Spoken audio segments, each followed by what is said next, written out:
official sports voice of the Upstate fan. CBS Sports Radio. Always live from the Freelancing. Morning. Man, check this out. You're on official Rob Brown Lockdown. Culture Sports Talk. Manufactured locally for the Carolinas. This is the Rob Brown Show. Yeah, Rob. Only The Fan Upstate.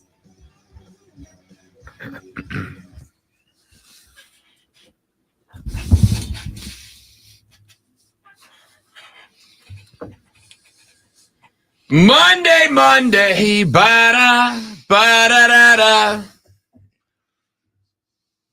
Sup, y'all? Happy Monday. Welcome to the Rob Brown Show's on the radio. This is the Fan Upstate. What's shaking? Upstate South Carolina. How is everybody? Y'all doing all right? Had a good weekend? Yes. Do we enjoy ourselves? Our first college football free week. It wasn't yet Army-Navy. But our first everybody's got a game-free college football Saturday as we are set for bowl games to start in, 4 days?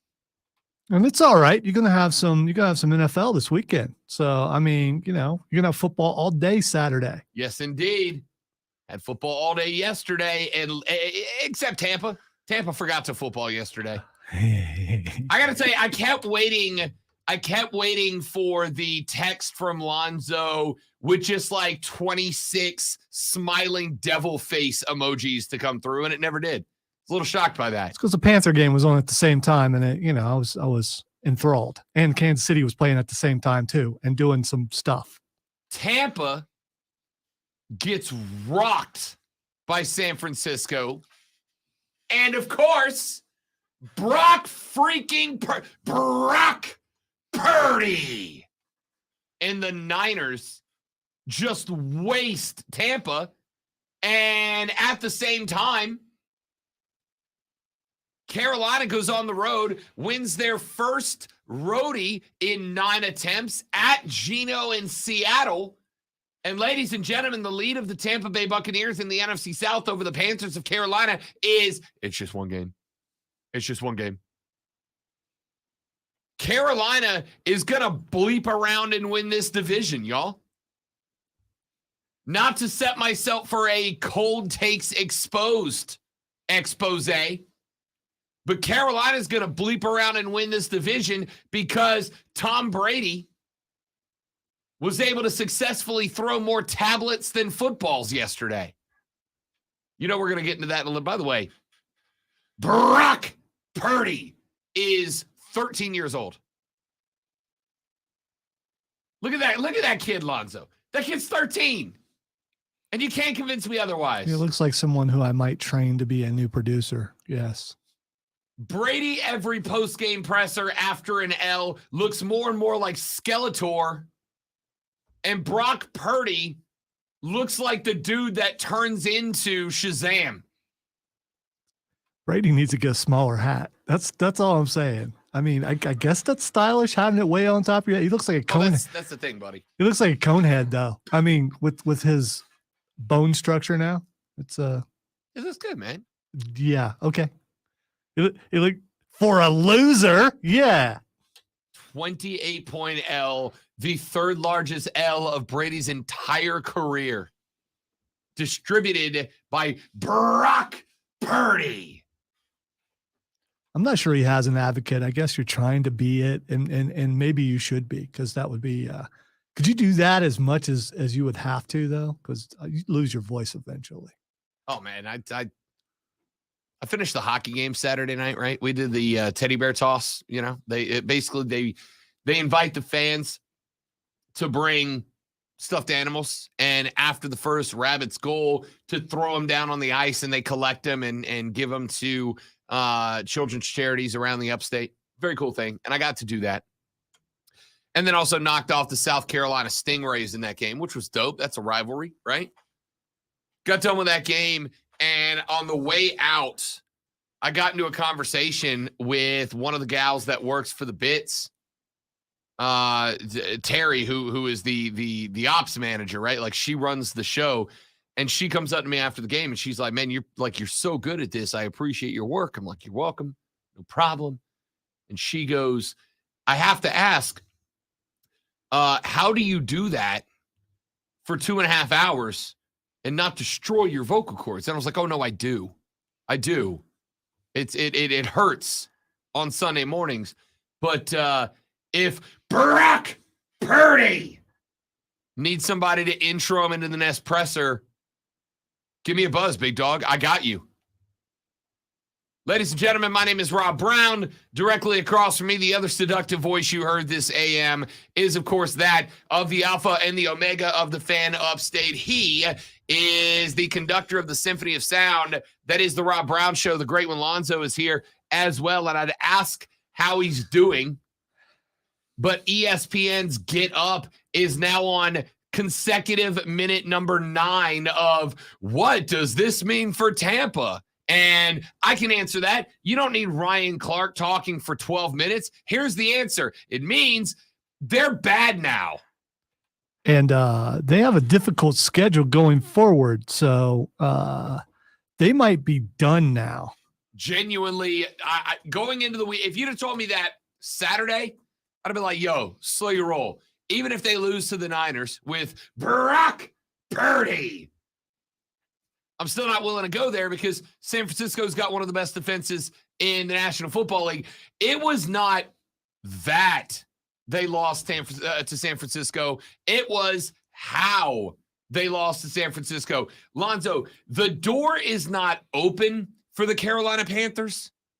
The door has been blasted off of its hinges and broken into 1,000 little pieces, and the doorway is now right there for the Cats to walk through. And this is not Rob Brown Panthers fan or Rob Brown podcaster or whatever. This is just dude who watches football. This division, I genuinely believe, is now Carolina's to lose. I have positive energy towards this. I'm looking forward to the possibility of this happening if things weren't so tight, but Atlanta's got the same record. And yeah, but they're Atlanta. Yeah, that's true. That's true. But they've won the division before. So I mean, I'm worried about Detroit. Okay. We get past Detroit. If the Panthers get past Detroit, then I will share this excitement. Views from Main Street Podcast available now where major podcasts are found. Spotify, Stitcher, Google Play, Apple iTunes are free on the Odyssey app. We'll have another episode coming up sooner rather than later, in which we'll break that down and take a look at the divisional race.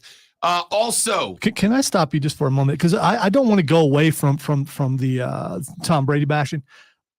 There's a true sign that he's done. He stayed after and signed a bunch of footballs.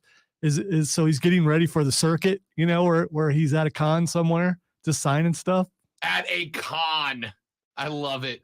Hey, who's that old guy? I think he used to play football. Brady's hitting the convention circuit now. Nothing wrong with it. Keep your legacy alive. I was listening to the radio yesterday, right? Like I had to run up to Wally World and grab some stuff, which, by the way, I am going to have a massive grocery store complaint coming up here in a minute. I know, riveting stuff. Stay with me. I had to go up to Wally World to acquire some supplies yesterday afternoon, and I'm in the car. And Wally World's only a few minutes from the house, so I'm in the car for a few minutes, and I'm like, all right, let's check into the Fan Upstate and get a little scoreboard wraparound from the league, right? And as I do, I hear one of the announcers jump on, and he's like, yeah, Brady is getting thoroughly trounced right now. But more interesting than that is the fact that apparently Brady had 100 tickets distributed to family and friends for that game. He invited a century of people to come out, hang out, watch him play football or whatever. And then he gets decimated like that. And the dude doing the scoreboard wraparound, and I forgot to write his name down to give him credit, but he said something to the tune of, you've got to imagine if Brady had 100 people that he gave tickets to in the Bay Area, friends and family and whatnot, He had 100 people show up, and then he goes out there and gets his ass kicked like that. That's somewhere about middle of the fourth quarter. Brady had to look up and go, "Yeah, I'm good. I'm good. I'm all right. I think we're done here." Brady checked out. Brought 100 people to watch him get absolutely shoved through the wall by the 49er defense. Yeesh. We got to talk about the Cowboys because the Texans gave them everything that they wanted yesterday. We've got to talk about obviously the Panthers later on in the show. We'll apologize to my guy Andrew, but what the hell happened to the Miami Dolphins? Miami Dolphins, where have you gone? You mean the most accurate passer in all of football? They won yesterday, right? Lonzo, for about 6 weeks, he was. Really? And now he's not anymore. Really? Yeah.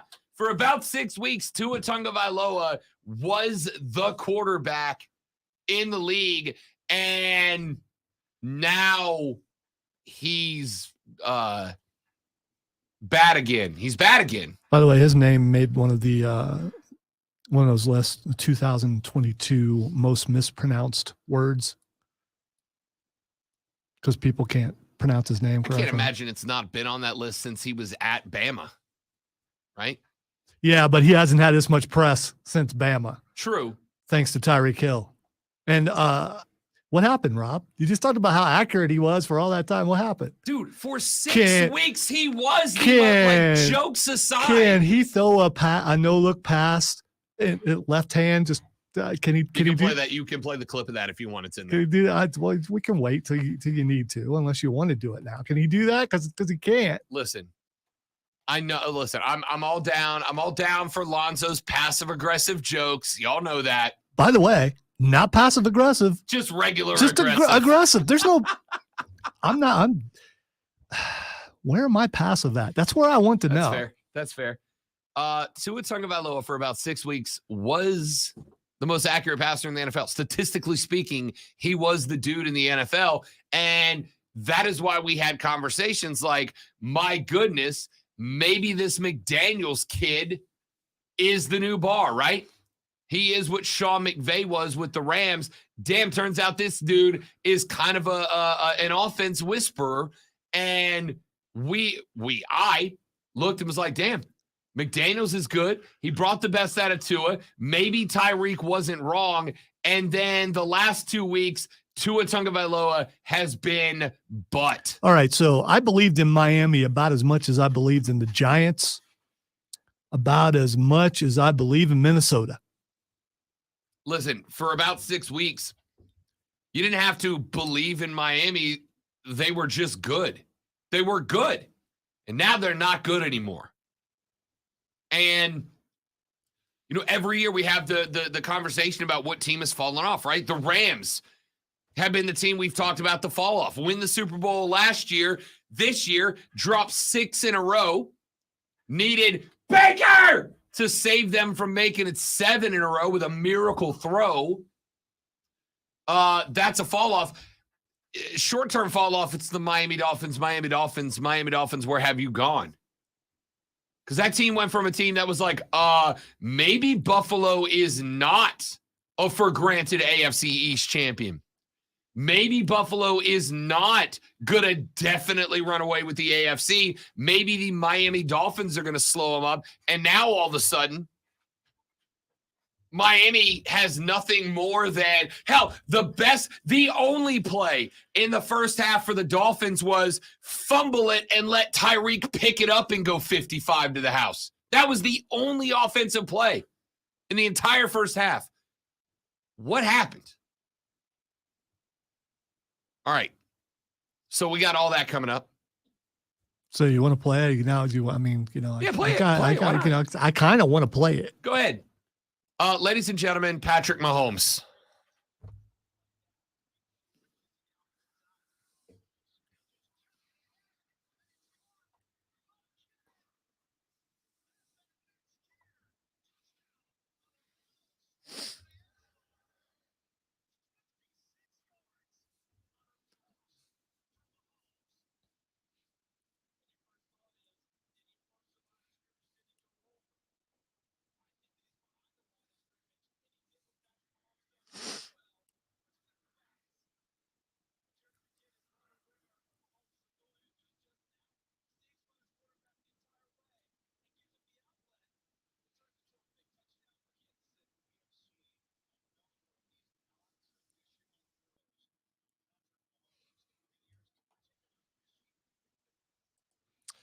All right. So, Unfortunately, he's got copycats, and the copycats don't do so well. Sam Darnold tried something like that yesterday. Did not work out.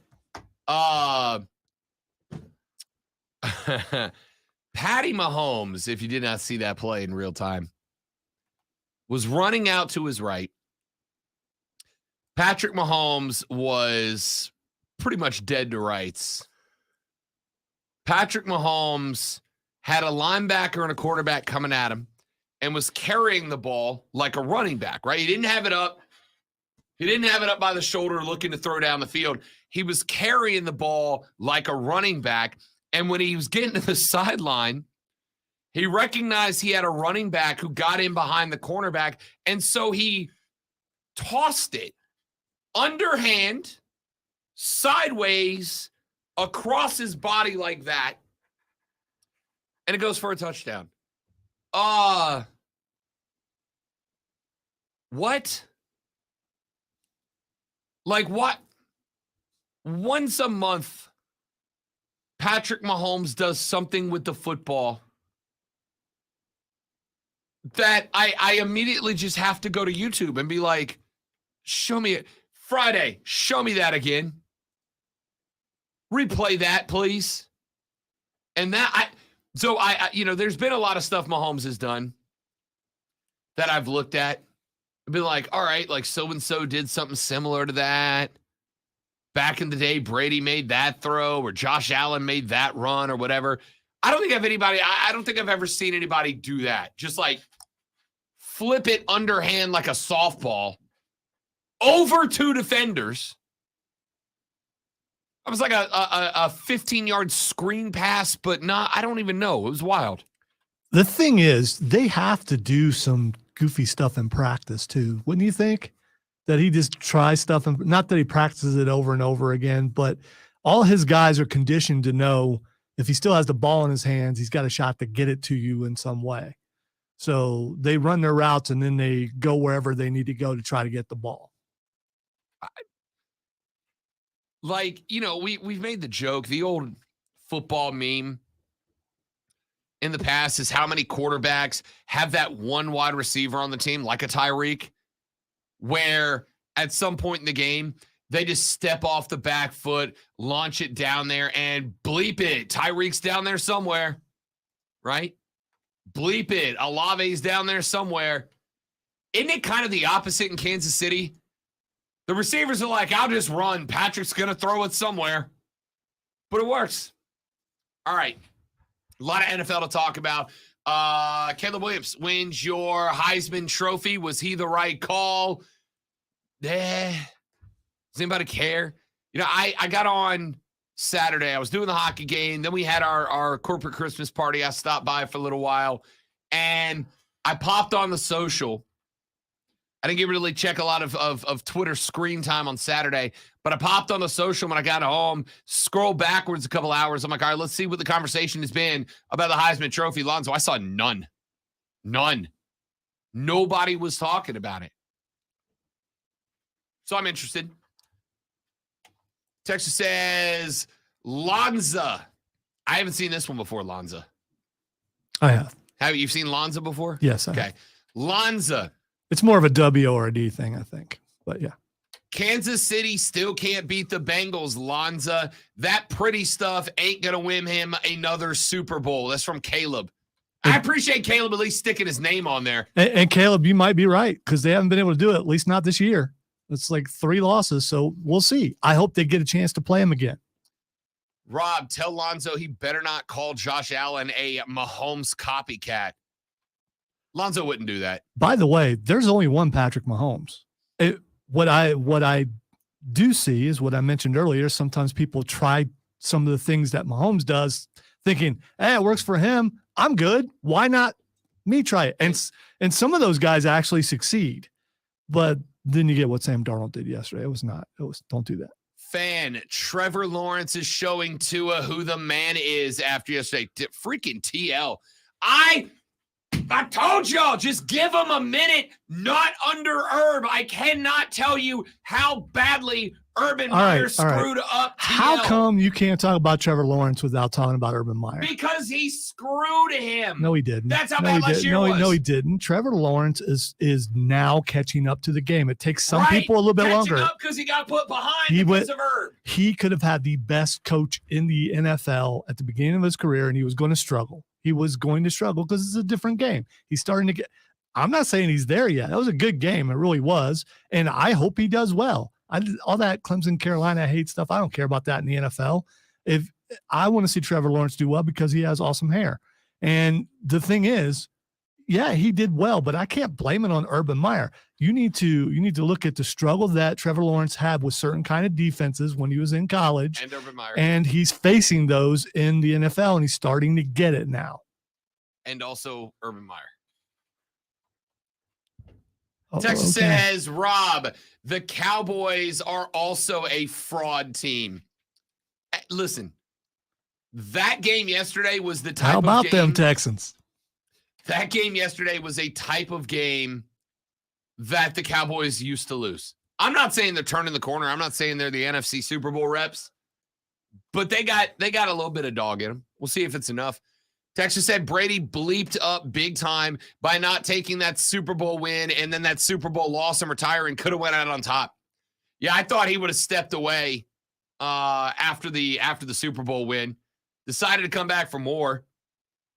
I suspect he and Giselle knew the relationship was probably in trouble this season, and he's like, well, I got to have something. Let me try one more. Nope, that didn't go well. Texas said Brady's O-line wasn't blocking for Boat. Listen, the whole thing is a disaster in Tampa, St. Pete right now. That whole organization is a disaster.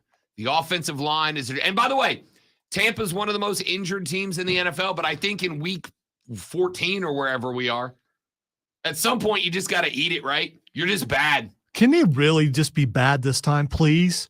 No more comebacks. No more. Just be the disaster that you are. Come on. Brady's going to rip out the Panthers' hearts, beat them in the last showdown, go in as the worst divisional champ, and then win the Super Bowl from that spot. Just for Zoe. Texas said, I told my Panthers fans friends that Sam is better than Baker, but ugly win. Go Bills. Josh Allen. I don't know that Sam is better than Baker. Sam's a game manager, and Baker takes chances. Right. And that's not what Wilkes wants. We're going to be talking about Wilkes coming up. When we come back in a minute, though, I will go ahead and get the Buzzkill segment out of the way. Grant Wall, who passed away while covering the World Cup very suddenly and unexpectedly in the middle of a quarterfinal match. I have had a number of opportunities to interact with Grant Wall over the years, and I would like to talk about him for just a minute. I'll do it real quick. We'll get that out of the way, and then it's back to good times and football. Stick around. I'm Rob. He's Lonzo. This is the Rob Brown Show on the Fan Upstate. Hello, everybody on the stream. How I have missed thee. Troy says, let's go Panthers. That's a big win yesterday for them. Just have to be within one game of Tampa on Jan 1, then you get to decide it on the field. Yeah, I mean, and keep in mind, you've already got a win on Tampa. So even if they take that one back, better record still goes. So we'll see. We'll see. The new hot team is the Lions. Yeah, the Lions are they're on one right now. Look at the Saints fans looking for anything right now. Yes, Keegan, I am also hurting right now. I know. We're bad. I wasn't ready to go back to obscurity, but here we are. Yeah, I don't need to follow up on that, right? We all know. We all know. Hot garbage. Businesses of all types can qualify, including those that took PPP, nonprofits, and even those that increases in sales. We have helped return over $1 billion to businesses, and we can help you too. Just go to getrefunds.com/sports. First in the West, son. And answer a few questions. This payroll tax From this point moving forward, the two words, the dude, may only be used about Zion Williamson, ladies and gentlemen. Big Z and the Pels, es en fuego, amigos. They are different level right now. So someone had something on the the Alexa in the restroom about a song about sticking a stick somewhere, and it was very Pardon me? disturbing. Pardon me? Who put the stick up my was I think the title, but I'm not. Of a song? Yeah. A song called "Who Put the Stick Up My." It was to the tune of Ramalama Ding Dong. Were you having a hallucination? Oh no! I don't know what channel they. No, I changed it. I'm not. Okay, I was gonna say I changed it. It's like okay. Had to be someone with Rise in their names, I'm guessing.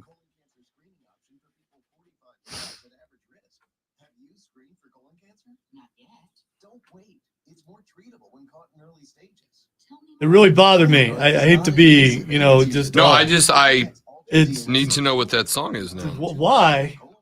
You think I don't want to hear that? You're right. You probably would have enjoyed it. All I could think of is, man, I hope this ain't on the air because this might be pushing it even for them.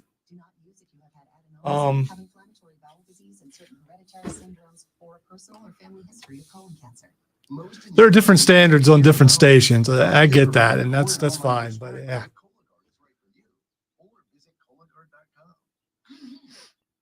There's nothing worse than coming home from a cold day to find out that your heater isn't working. When this happens, you need an HVAC company you can trust. A company like Priority Heating and Air. Yes, there is a ball for the hoop behind him, Wesley. It's in the floor to your left.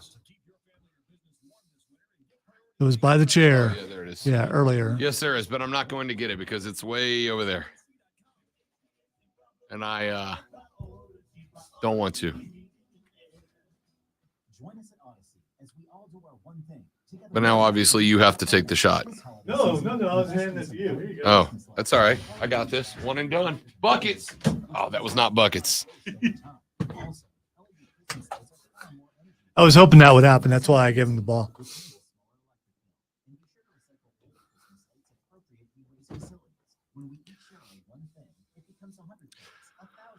Most of the people who come in this room are pretty good at that, hitting that basket over there.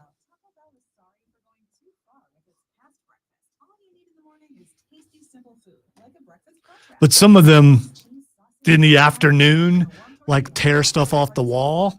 So I'm guessing it's not full contact. It's just shots gone horribly wrong. Yeah, because neither one of those cats is playing full body tiny top basketball in here.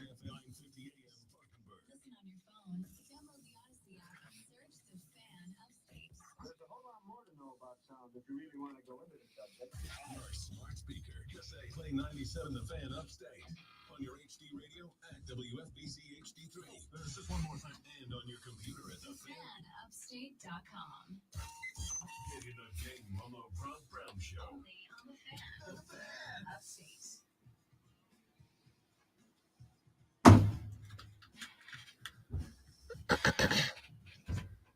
The Rob Brown Show back on your radio. It is the Fan Upstate. Rob Brown, the great one, Lonzo with you as well. I won't spend. I don't want to spend a ton of time on this, but I do want to talk about it for a minute. Grant Wall was covering the World Cup in Qatar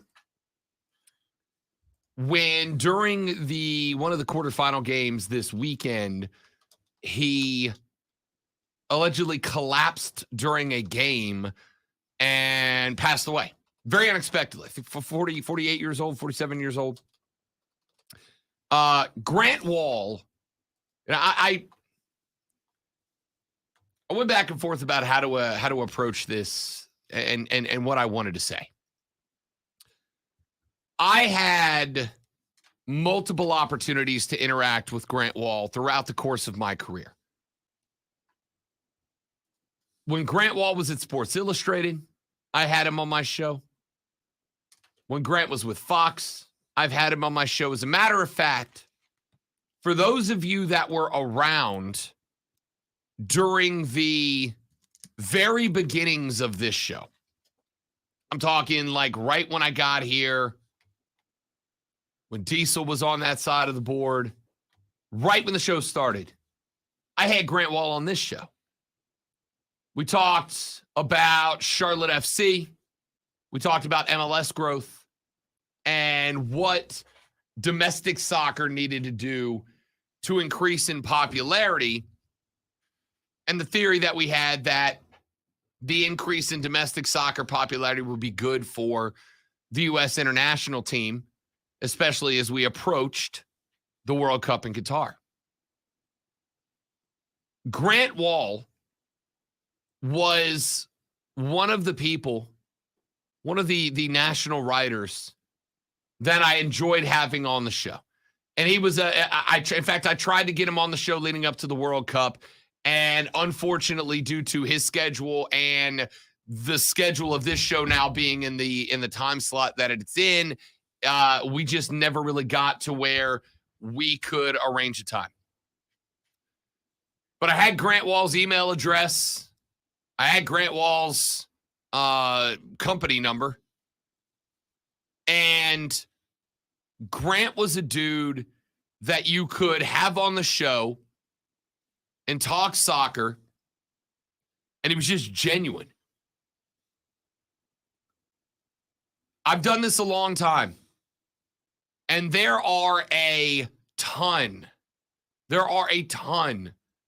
of national writers, and I bet Lonzo could back me up on this, that you get them on the air, and it's like, oh, hey, everybody, how you doing? I'm so glad to be here. Thanks for having me, Rob, and I got all the time for you anytime you want, buddy. And then when you hit them with a phone call or an email and go, hey, can I book you back on the show? You get back, no, or don't have time, or who? Lonzo's told me the stories before, of which there are plenty, where he's lining up the phone call, getting ready to bring him on the air, and the dude on the other end's a jackass, right?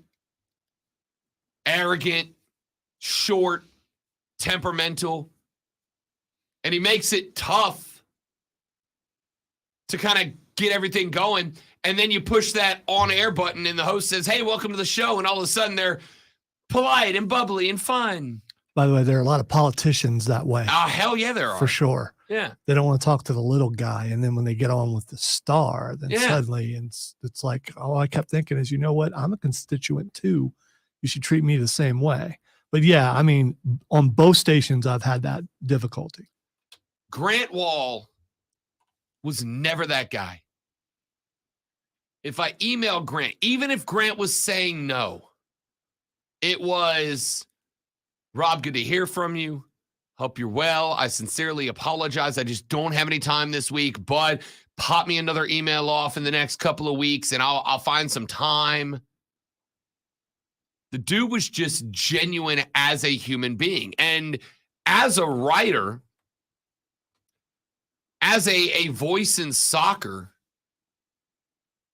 Grant Wall was spectacular. When you think play-by-play, you think Al Michaels, right? When you think legendary calls, you think like Al Michaels. When you think about NHL, you think about Don Cherry, right? Every sport has a guy or a couple of guys that when you think about the voice of the sport, that's the guy, right? When you think about the voice of boxing, it was for many years Atlas and now Reali. It's got its one voice. Joy B just popped up in the Facebook chat. He said, soccer in the U.S. is covered the way it's covered now in large part due to Grant Wall. Also one of the nicest and most gracious people you'll ever meet. That's correct. Grant Wall was the voice of American soccer.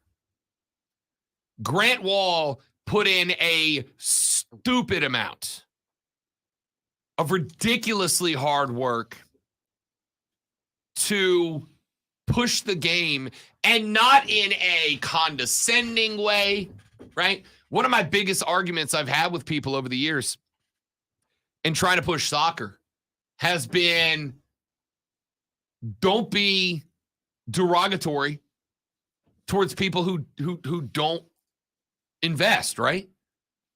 Or you just don't get the game. You don't understand the game. Like, okay, well then help them. Grant Wahl called out the problems in U.S. soccer. When I say U.S. soccer, I'm talking about soccer in the U.S., not just at the international level, but he called out problems in MLS. He called problems out at USL level. He called problems out with the international team. He called out problems within the international game as an American. Grant Wahl, a couple of years ago, tried to run to become the president of FIFA. They didn't have the credentials, and he didn't get the support of enough international associations to do it. But he used his campaigning to become president of FIFA effectively as a platform to call out the injustices and corruption that we all know take place at that level. But none of us, myself included, have ever had the power to take those things and really put them up on a platform and really say, here are the injustices and here are the numbers behind them. Here are the numbers behind them. Grant Wahl did that. Grant Wahl went to Qatar, a place where FIFA said everyone will be welcome. Every soccer fan will be welcome here. No discrimination, no problem. And Grant Wahl went, and I don't personally, for the sake of this conversation, care how you feel about it, with all due respect. Grant Wahl's brother's gay. Eric. Grant went to Qatar with a shirt that was nothing more than a soccer ball with a circle of rainbow colors around it, just to point out that FIFA was lying about that, which they were, as was Qatar. One more reason this World Cup has been a travesty. Great competition on the field, tremendous injustices off of it. He didn't go to rock the boat. He went to prove that FIFA lied and Qatar lied, and not everybody was welcome. And he successfully proved that. He went around and had discussions with the migrant workers who were put in some pretty awful situations to build up the stadiums and infrastructure around that country.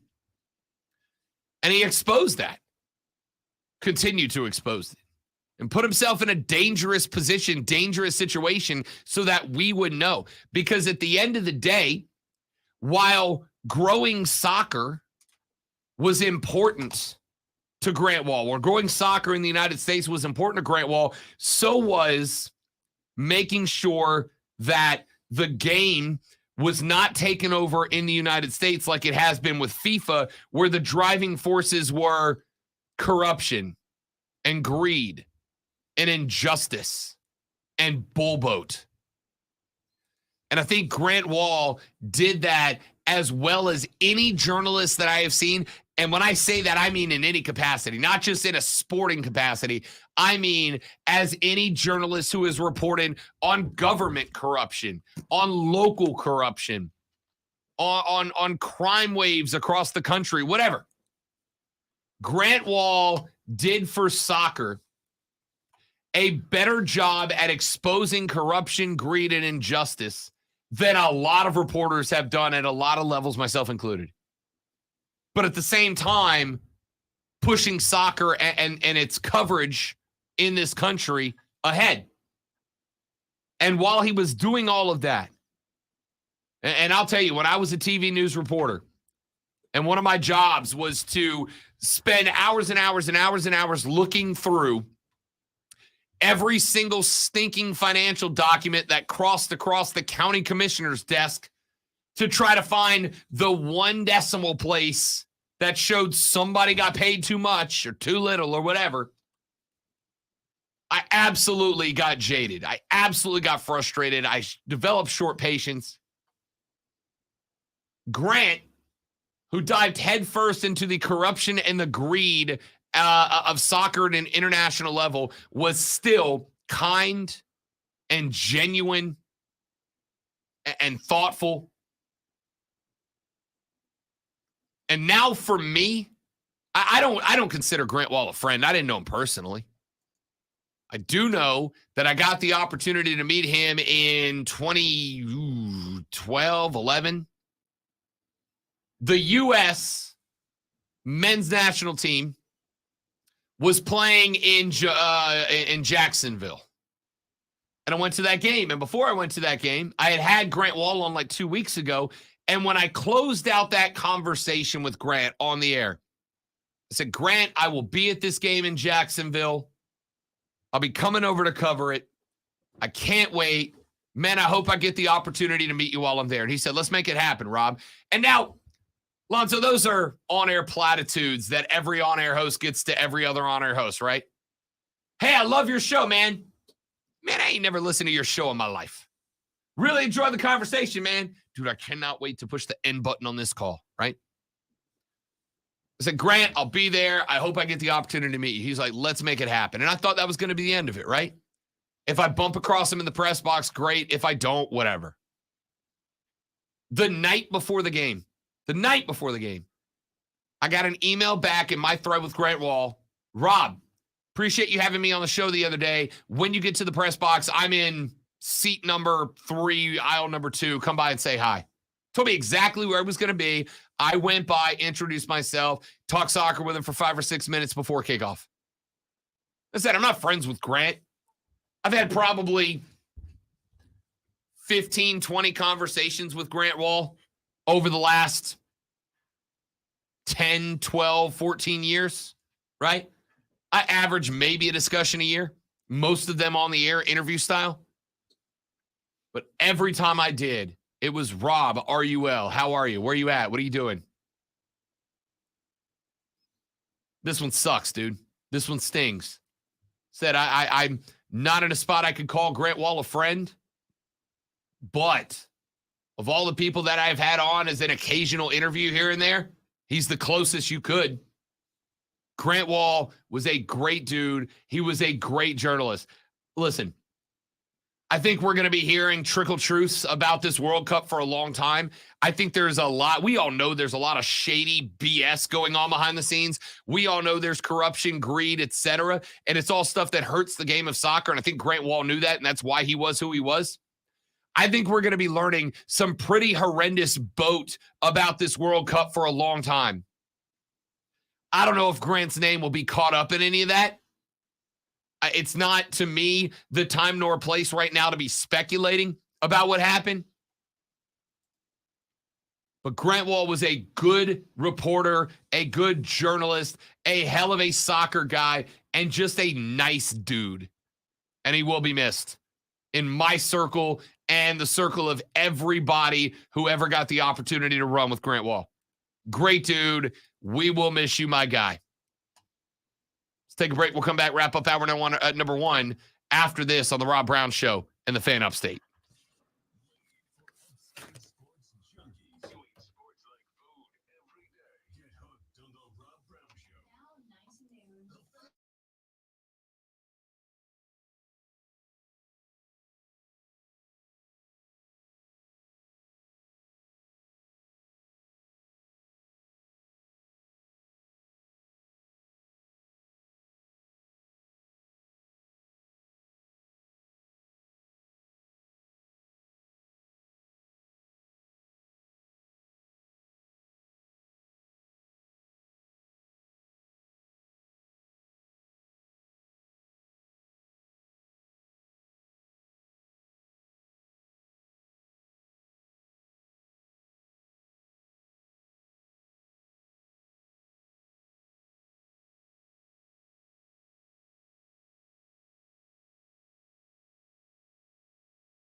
I do.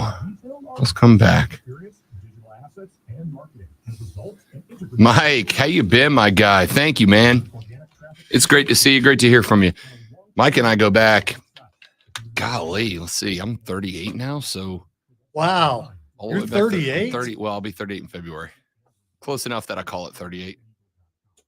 See, that's a sign that you're getting older. I'm 37 and 10/12. I don't go I'm almost till I get to that number. Then because I'm old, I forget what that number was. So you and Mike go way back. We go. See, we were we had to be 10 or 11 when we met, maybe Wow. younger. That is way back. Mm-hmm. I hope you're well, Mike. Good to hear from you, buddy. Good to see you. I appreciate the well wishes, man. And I hope everything's going great for you as well.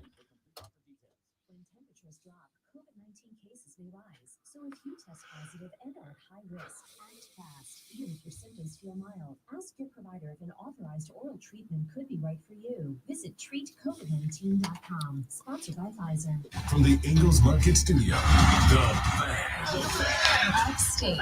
97.7 FM Greenville. 97.1 FM Spartanburg. from the Philadelphia.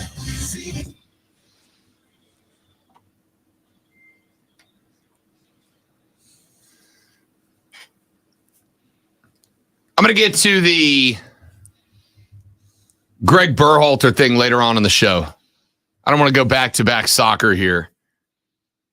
I will say that on Thursday, we have got our semifinal matches on Tuesday and Wednesday.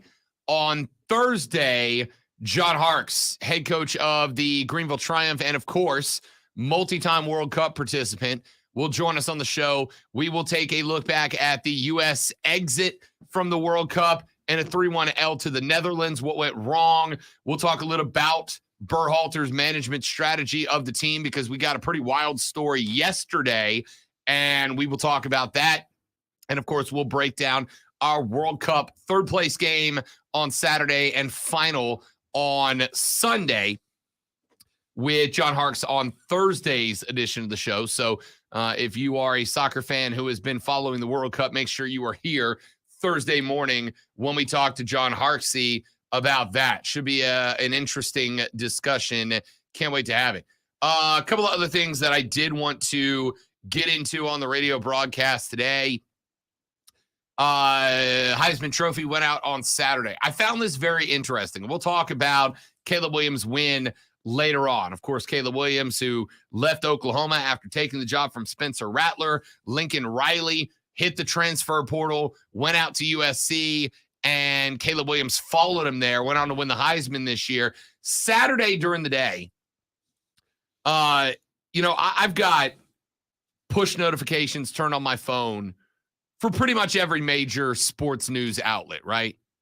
CBS Sports, Fox Sports, NBC Sports, ABC Sports, ESPN. I got them all turned on.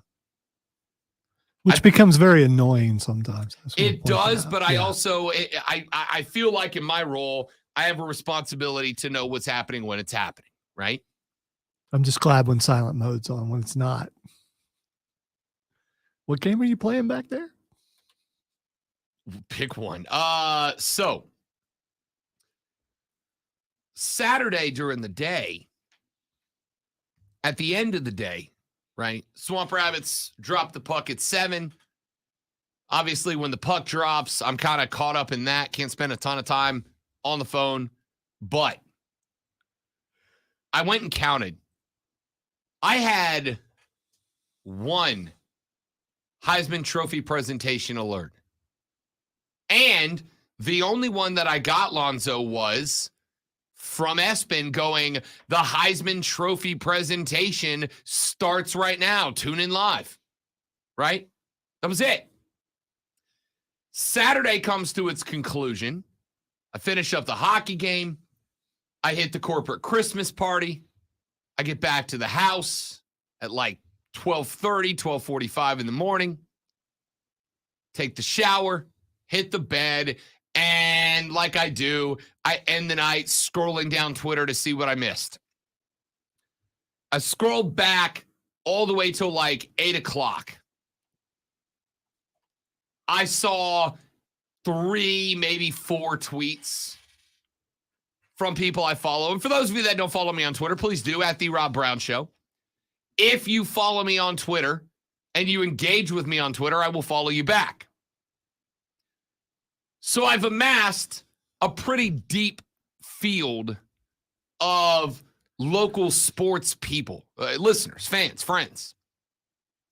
I've got some in the Florida Panhandle where I used to do shows. I've got some in New Orleans and in Jacksonville where I've done shows, and obviously a bunch of y'all in the upstate. Of that entire list, I saw 3, maybe 4 tweets about the Heisman. I put up the theory on Friday that it had become such a popularity and beauty contest that college football fans didn't really care about it anymore. And I feel like on Saturday, I got the proof that I was right. No engagement, no interaction about it. And Twitter only has like 20% of Americans on it. But the fact that of that 20%, very, very few had anything to say about the Heisman, I found that interesting. When we come back, I got a bunch more texts we need to run through. The NFC South, Tampa Bay gets smoked. Can Carolina walk through the door? And more on the Rob Brown Show in the Fan Upstate.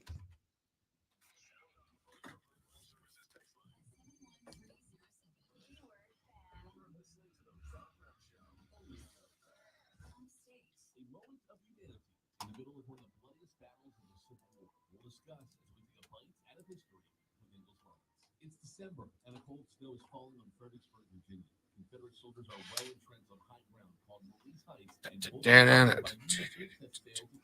For hours, a stalemate settled in. Soldiers on both sides of the rock wall afraid to lift their heads or they'll be shot immediately. Meanwhile, the cries of the 8,000 wounded men constantly pierce the ears of both armies. 19-year-old Richard Kirkland of the Confederate 2nd South Carolina could take no more. Kirkland gathered up all the canteens he could carry, bravely scaled the rock wall, and began to give water to his wounded enemy.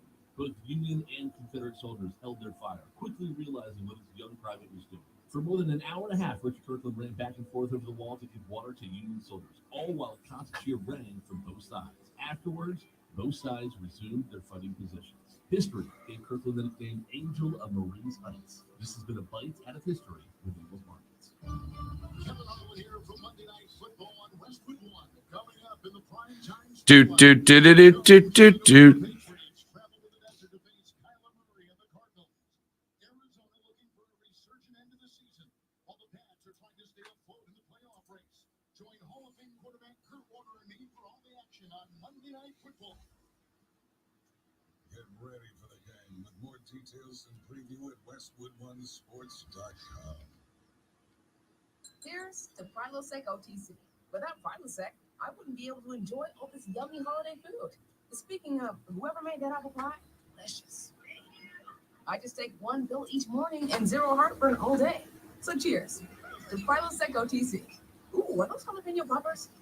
Prilosec OTC prevents excess acid that can cause heartburn, so you can enjoy the holidays. 1 pill a day, 24 hours, zero heartburn. It's possible while taking Prilosec OTC. Use it directly for 14 days to treat symptom heartburn, not for immediate relief. Improve visibility in your vehicle and save $10 on a pair of Trico Force wiper blades now at O'Reilly Auto Parts. Don't risk your safety because of bad wiper blades. Be ready for any weather. Our professional parts people will even install your new wiper blades for free. Visit your local O'Reilly Hudson said, I got in late today. Did y'all talk Panthers already? I appreciate. Ow. That sounded painful. That really did. I mean, It was. Yeah. That was kneecap square to the desk. Oh. I would suggest you don't do that again because that's not. Yeah, I'm going to do my best to avoid it.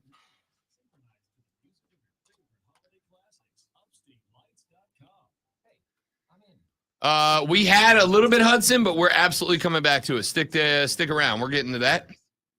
Trey said, "What's wrong with Mike Leach?" We don't know. They didn't say.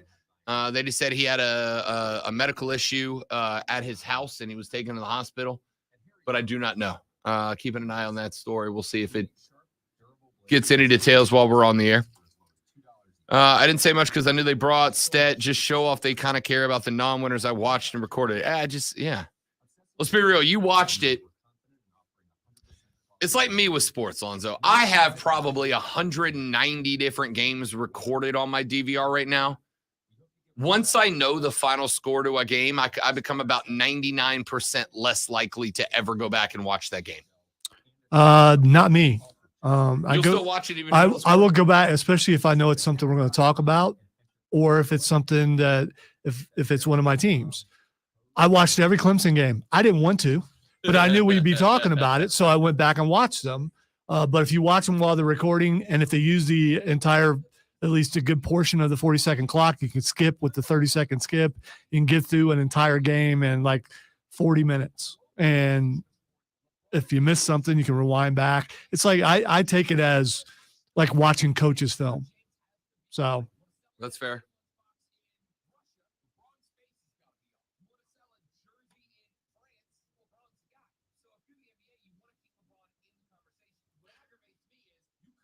Wrestling's different. I don't want to know the winner of wrestling. So I stay away from spoilers as far as that goes.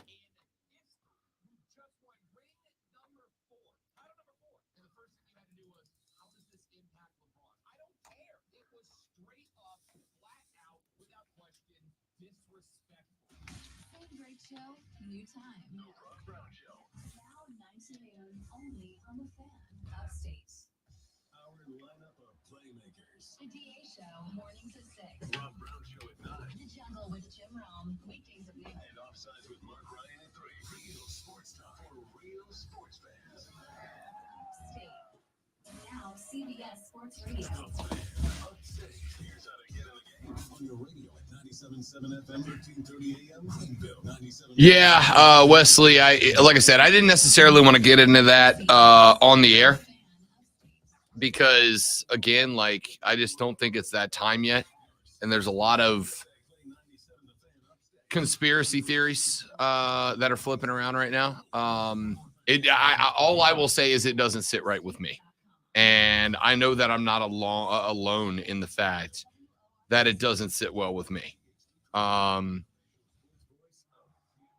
But I think it is, in this case, more important for us or for those of us that had, even if a loose personal relationship with Grant, to spend the proper amount of time mourning. And I also think that we need to let the U.S. ambassador get the body back to the U.S., do the autopsy, etc., before we start flinging conspiracy theories around.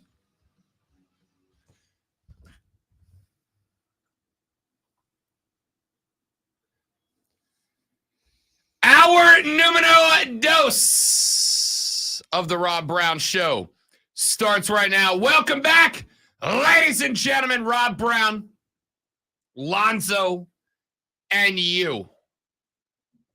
Be a part of the radio broadcast, will you?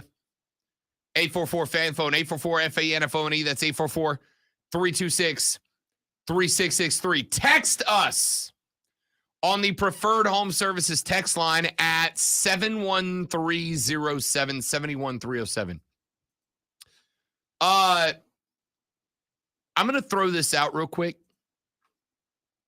because it's not something that we should spend any time on at all, but I have to get it off of my chest, and you guys are effectively my non-consenting therapist. I had to go to a couple of grocery stores yesterday. Lady friend and I are back on the diet. Had to go pick up the week's worth of food, though, because I am 100% the dude that if I am not going home after work to food in the fridge, I am stopping to get fast food on the way. And that is why I am a fat. So I had to go pick up some chicken breast to put into the air fryer, some non-fat, sugar-free salad dressings, et cetera, et cetera. You know, stuff that makes me hate myself. 2 stores yesterday, though, both ones that I went into at the ungodly hour of 6:30 at night. Both I went into. And before I say it, I'll say this. I don't have a problem with self-checkout, okay? I don't.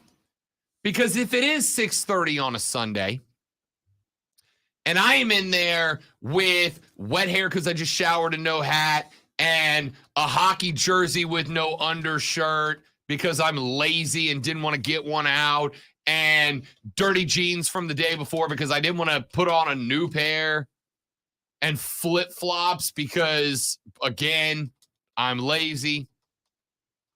Sometimes I just want to take my chicken breasts and my broccoli and asparagus and just go beep and put them in a bag and be done. Not interact with people. But in not one but two stores last night, and I'm not going to name which ones they were, although I already did earlier in the show. In not one but two different stores, Lonzo, when I had assembled my collection of grocery items and made my way back to the front of the store with the intention to, of course, quickly pay and not be there anymore. Both times, as I approached the self-checkout, there was a line of people.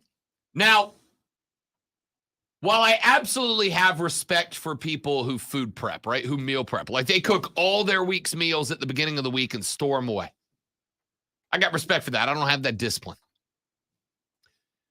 They tend to pull up to the self-checkout, Lonzo, with an entire shopping cart completely full of a ton of small items. So their checkout is beep, beep, beep, beep for about 10 minutes. And there's usually 4 or 6 self-checkout registers in one spot. In the first store I went to, there's a self-checkout on either side of the store. 4 registers on one, 6 on the other. I walked to the side with 6 because in my head, okay, there's 6 registers over here. That line's got to be moving fast. I counted, Lonzo. There were 19 people in line. Like, damn, busy night. Were there any open lanes for a cashier? Oh, I'm coming to that. 19 people in line for that self-checkout register. So Rob thinks to himself, okay, the side of the store is overloaded. I shall just walk to the other end of the store, which is no problem. Although, Zoe, my car was parked by exit A. 80 yards away is exit B, and that's self-checkout register. So in order to get there... Dude, you're trying to lose weight. Don't complain about steps. I'm not. I am a little bit. Don't complain about steps. I got to walk 80 yards down to get to that checkout register. No way. Turn around and that's an walk 80 exaggeration. There's no way it's 80 yards. It's a big store, right? Okay. All right. I walked down there. On the side with 4 self-checkout registers, Alonzo, there are 14 people in line. And when I say people, I mean grocery carts full of stuff. And so then Rob says, all right, 19 on one and growing, 14 on the other. I'll just hit a register. I'll just hit a cashier, right? Like I didn't necessarily want to talk to anybody, but I'm not antisocial. By the way, you don't have to talk to the cashier. You know, I do. You can't put me face to face with that to somebody, and that's on you, though. I understand, but it is still my reality. If you set me in a situation where I'm face to face with somebody, I cannot go through our encounter without saying something, even if it's just hello. All right. See, I have a competition with the cashier. I'm getting all my stuff up on the belt before they can catch up. I want them so far behind that they have to wait till I bring my cart through and start putting stuff. I look at them, I size them up and go, I'm going to beat this person. This is a competition. Nope. As soon as I walk up, I got to say hi. So I am walking back. I'm thinking I'll hit a cashier. It is. He doesn't mean literally. He means go to where a cashier. That can be taken out of context. Someone just turned their radio on in the car and went, what? Bag my groceries. So I'm like, all right, I'll find a cashier spot. I'll go through the line. I go to walk the 95 yards from exit B back to A. And in the journey of that 107 yards I have to walk between the two, as I'm pushing lane 1, 2, 3, 4, 5, 6, 7, 8, 9, 10, 11, 12, 13. I think I counted 28 cashier lanes, Lonzo. You know how many had a cashier in them? 0? 0. Yeah. Had this problem before. 0. It is 6:30 on a Sunday. I understand that's not your most high traffic time. 6:30 on a Sunday afternoon. Were there anybody standing around that worked there? Oh, hell yeah. Yeah, that's what I thought. There was, in fact, at one at the and again, I don't blame the employees. All right. It's not, they don't make the decision as to where they work and not work. But as I walked all the way back and I jumped in line at self-checkout A, which now had grown to 22 people in line to use the 6 self-cash outs. You know, if somebody's coming to buy groceries at 6:30 on a Sunday afternoon, Lonzo, they're probably buying the week's worth of groceries, right? I get in line behind 22 other people. I finally get up to the checkout. I'm not kidding, about 17 minutes later. I'm just standing there. There was a point where I genuinely thought, I'm just going to leave the cart and go, right? But I'm like, I'm not going to do that to the employees. It's not their fault. They don't need to restock everything I just put into this cart. I'll just stick it out for them because I'm a giver. So I think about abandoning the cart. I get up there. I check out. When I get checked out, standing in the middle of the 6 self-cash outs, there are 4 employees. And here's the kicker, which again, they don't choose where they work, but here's the kicker. The 4 employees are doing 2 things. Number 1, they're checking the ID of anybody who's purchasing something that needs an ID, punching in their little number and allowing them to continue their purchase. And the other thing they're doing, Lonzo, is when they hear the little beep that says, okay, I'm about to enter my card, they're walking up and they're going, hey, by the way, when you're done with your transaction, do you mind rating the store 5 stars? Now, I wish I had the capacity to. I can't be a jerk to just like run-of-the-mill store employees. Because again, they didn't come up with this system. Okay? You could have just stared and just opened your arms and looked around like that. You don't have to say anything. I didn't say anything. They probably wouldn't get it though. They're probably oblivious. So again, you're taking it out on the employees. They did not design this system. But right? This has happened several times at a certain store in another county. We went there because we're like in between counties where we live, or we went to our own county's store, and Lisa went up and talked to management like a couple of times. We got a lot of people with a lot of big items, carts fulls. Why aren't you opening up a register? Well, the people who are supposed to be here are not here yet.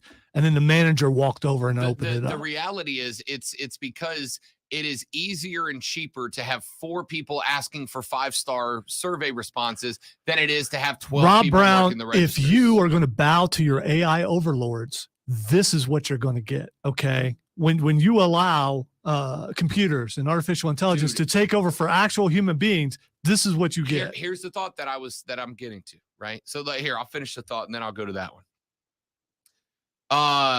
The lady walks over when I get done. I swipe my card. I get my, $58 worth of groceries. I bag them myself. Would you buy like 7 things? It is inflation, I bag them all myself. I put them in my cart. I get it ready to go out to the car. And she walks up as the little survey thing pops up, and she goes, "Would you mind rating your visit 5 stars?" And I said, like, out of anger, I'm like, "Ma'am, I'm very sorry, I can't." And she's like, "Why?" And I was like, "I'm sorry." I was like, "I just waited in line 17 minutes to cash out at a grocery store that is supposed to be in, get your boat and get back out. I waited 17 minutes in line. I don't mind tagging and bagging my own groceries. I really don't. It doesn't bother me. Okay. And on top of that, I know they're getting bagged the right way I want them bagged, which is the right way. I said, but I just waited in line 17 minutes. And she's like, okay, honey, I understand. She walks away. As soon as I say that, the lady to my left at the next one, she walks up. She's like, can I get 5 stars? And the lady's like, no. I was like, damn, I wish I had that in me. Can I get 5? Do you mind rating your visit 5 stars? No, I'm not doing it. She's like, this is ridiculous. And the only thought I had was, if this store today took out every one of the registers that a cashier is supposed to work at and replaced every one of them with a self-checkout, there would never be a line in that store ever again. There were 28 cashier lanes. There are 10 self-checkouts. If they just, forget that, Lonzo, if they just flip the numbers, if there were 28 self-checkout lanes and 10 cashier registers, and if they had 5 of those open, they'd make everybody happy. All of us who don't mind bagging and tagging our own groceries could be bam, bam, damned, in, out, done. The folks like Lonzo who want somebody else to be stared at awkwardly and not talk to. All right. Hold on. So I spent a good portion of my early life working as a cashier. I know how hard it is to do such a thing. And I also know that some people, that's the only job they can get. And you're trying to take that job away from them to make it more convenient for you. I would rather all the self-checkouts were gone and there are 25 cashiers all getting paid to do a job. Here's the thing, Lonzo. And then there wouldn't be any lines that way Here's either. the thing. That setup is there. There are more setups than you are asking for. There are 28 lanes to this store. 28 lanes. 0 of them had an employee there. That is somebody trying to pinch pennies and not giving a dadgum that Rob Brown has to wait 17 minutes because they're like, where the hell else are you going to get your chicken, bro? So then I had to hit another grocery store. This one more traditional grocery store. I go into this one because they got a couple of things that, they only have at this one particular grocery store. So I got to get it from there. There's only like 5 things I needed from there. So I go in, I get those 5 things. I take my little hand cart back to the front. This one has 4 self-checkouts with 3 employees working at it. Has 13, I believe, 13 cashier registers. One of them has a cashier at it. There are 4 self-checkouts, 1 cashier register. There were 6 people in line at the self-checkout here. The line for the cashier register was like 9 people Lonzo's long, right? People who want that interaction and want somebody else to bag and tag the groceries, which again is fine. I get it. But I'm sitting there going, you got 3 people working the self-register, working it. And by working, I mean standing there until somebody goes, I'd like to buy this beer. Okay, go ahead, sir. That's it. That's the job. Both of these places had one person posted at the door who I assume is like grocery security, right? Like they're keeping an eye, make sure there's no shady characters coming out. Both places, the dude at the door is like popping text messages off, hanging out. I'm like, bro, if you opened up a register, everybody's life will be easier. I got no problem with self-checkout. My question is, when do we get to the point that we will let people stand in the self-checkout line for 17 minutes before we open a single cash register? And also, here's another question. Why won't those kids get off my lawn? All right. Is there anybody else that's having a struggle with this, or is it just me? Am I tanking my audience right now for a subject that only I care about? No, I care, but I also am disturbed that I care about the people and you don't. And I think if you cared about the people, you'd want more people at the register. You either don't listen or ignore what I say sometimes. I'm convinced. Well, you said that it would be better if they were all automated. If they're all automated, because you'd have less lines, but you know what you'd also have? Less employees, less employment. They're not working anyway. They're not working anyway. If you're not going to have them working, then I'd rather you have all the self-checkouts. By the way, which is bad management, and you should complain. You should call corporate of that particular establishment. They probably won't do anything, but if enough people called about it, maybe they'd take a look at it. I mean, maybe. I'm just curious. Is this a struggle that only I am recognizing? Or this is 2022. Why didn't you pull out your phone and document the whole thing and post it on social media? I can't be that guy. I really can't. There have been situations before. I'm like, You could encourage the lady next to you. Hey, my phone's not charged. Why don't you film this and put this out there? That situation where your brain clicks and goes, get your phone, get your phone, get your phone. My brain just doesn't, like, to my own career detriment, right? Like, I walked out on the ice Saturday for the Swamp Rabbit game for the Teddy Bear toss. I am standing on the Swamp Rabbit logo, mid of the hockey rink, surrounded by thousands and thousands of stuffed animals. Felt like we brought a U-Haul truck onto the ice, and it was filled to the brim with stuffed animals. We get off the ice, and I'm like, damn, I should have gone camera on for that, right? I should have never thought about it. I certainly don't do it in situations where I'm angry as hell. Like, are you a part of the social media team?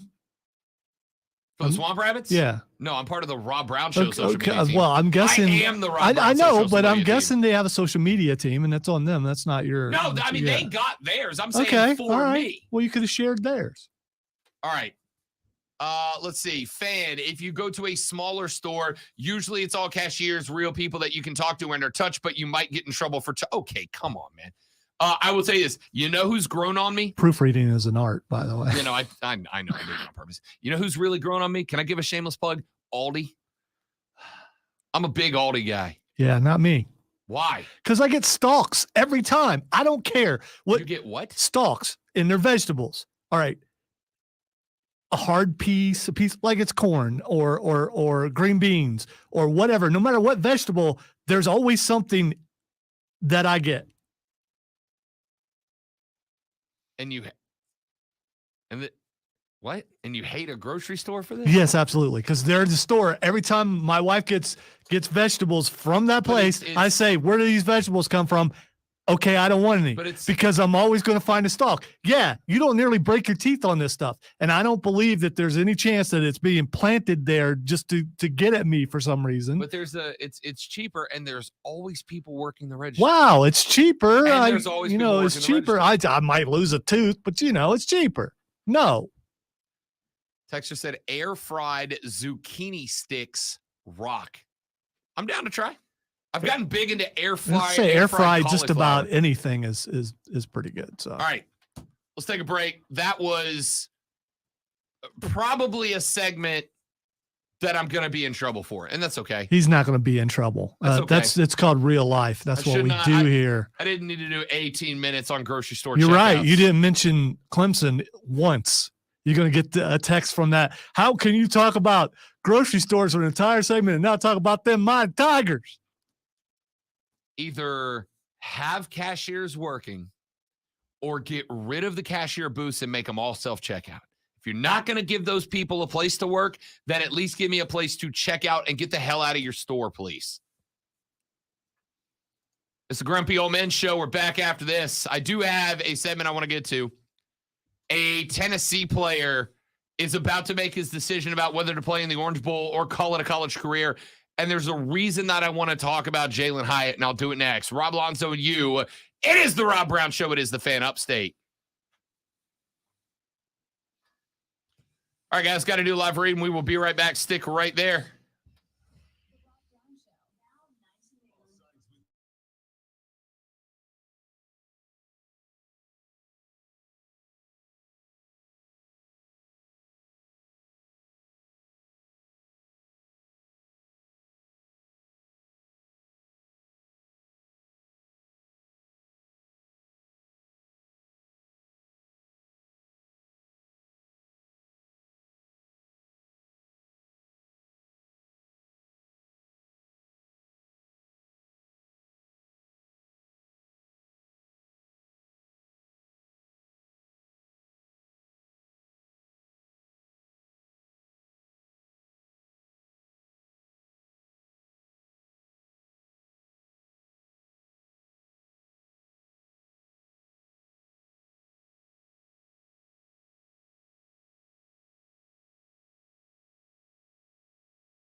special. All right, y'all, we back. Call Quick Granger Thanks for hanging on. Appreciate it.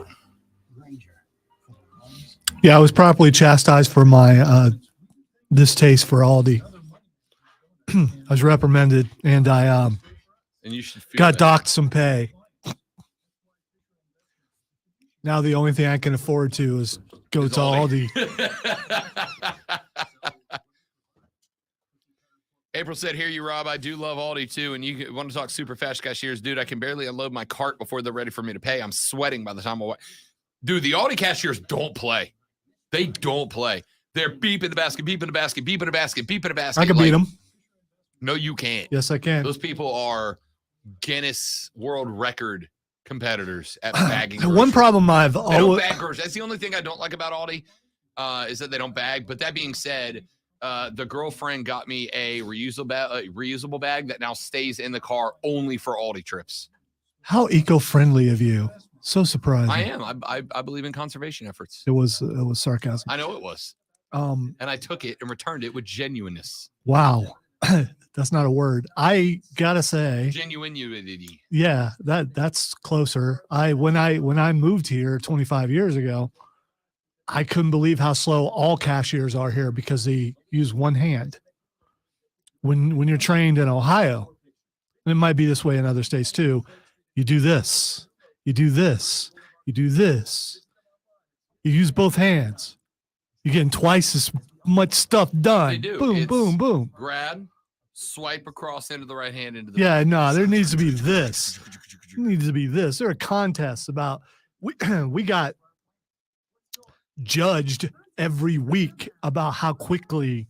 I mean, you got, speaking of actual being chastised, if your items per minute were down, you got a talking to.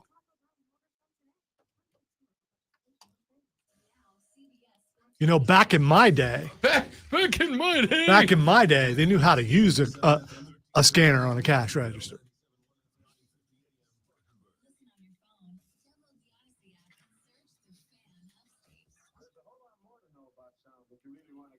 Smart speaker. Just say play 97 The Fan Upstate on your HD radio at WFPC HD3.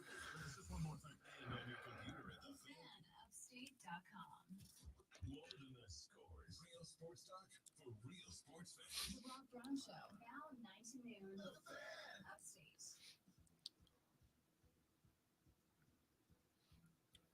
Grab, I just sent you a message. I meant for Keegan. Ignore it. It's my liberal complaining. That's all right. Welcome back. Rob and Lonzo here on the Rob Brown Show in the Fan Upstate. Can't unsend Twitter DMs. Make sure you send them to the right people. I am Rob Brown. He is the gray one. I wanted to get to this story about Jalen Hyatt, wide receiver for the University of Tennessee. Tennessee wide receiver Jalen Hyatt said he is 50-50 on whether or not he'll opt out of the Orange Bowl and declare for the NFL draft. He is the first Biletnikoff winner in Vols history. He was named the top pass catcher in college football last Thursday. He is a junior, and should he go to the draft, would absolutely be considered a very early wide receiver draft pick. He sits, depending on where you look, anywhere from mid first round to late first round, potentially second round type talent. Hyatt owns Tennessee's single season record for touchdown catches, which also ranks 6th in SEC history. He trails only Robert Meacham in receiving yards with just a tick shy of 1,300 in 06 in Volunteers history. And should he play in the Orange Bowl, he has the opportunity to beat that record. Hyatt said, quote, "Those are two things that I have to weigh in, the receiving record and just playing with the team or leaving for the NFL. I'm taking it into consideration hard," end quote. When asked about the considerations that he is undertaking to decide whether he goes or not, he said his considerations are, quote, "Do you feel like you're ready for the league, or do you think you need to come back? What is NIL pushing? And as far as leaving, what round? What is the evaluation? What do the scouts think about you? It's a lot of things I have to take into consideration. We are patiently doing it with my family and coaches. I just want to credit Coach Heupel for helping me through the process and helping me make the right decision for me and my future. Here's the point, or at least what I took away from the story. And I'm kind of curious as to Lonzo's opinion on this thought that I had.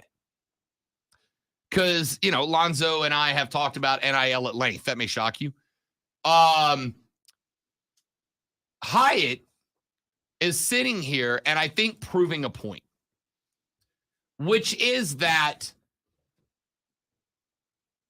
there's a lot of considerations that these kids make.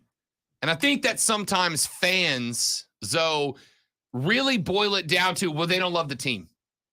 They don't love the team. They don't love college football. They don't love football.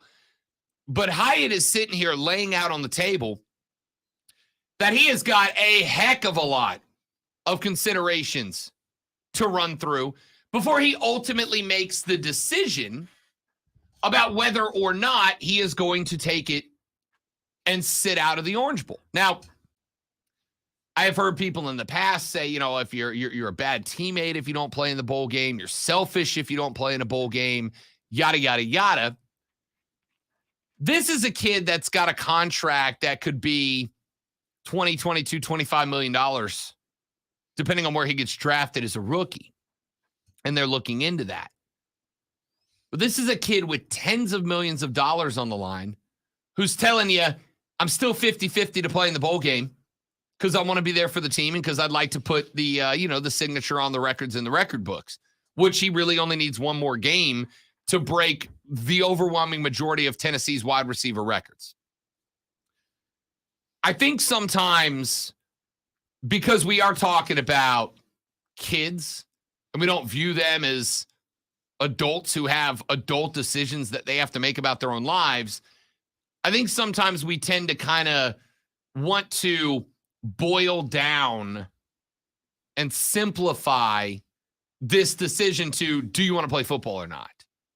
And what I am hoping happens with kids like Jalin Hyatt being willing to stick out, to stand up, to talk about their decision-making process, is that I hope some of the people who boil it down to, well, it's a simple decision. You either love football or you don't. You either love the U or you don't. You either love your team or you don't, can look at this and recognize that there's a lot that these kids have to weigh before they make decisions to transfer, before they make decisions to opt out of bowl games, before they make decisions about whether to go early to the league or not.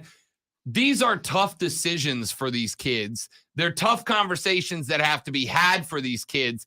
And this is why I get frustrated when I hear fans talk about these kids and boil it down to, well, if you leave, you hate football or you're selfish or you hate your team or you don't love the game, et cetera, et cetera.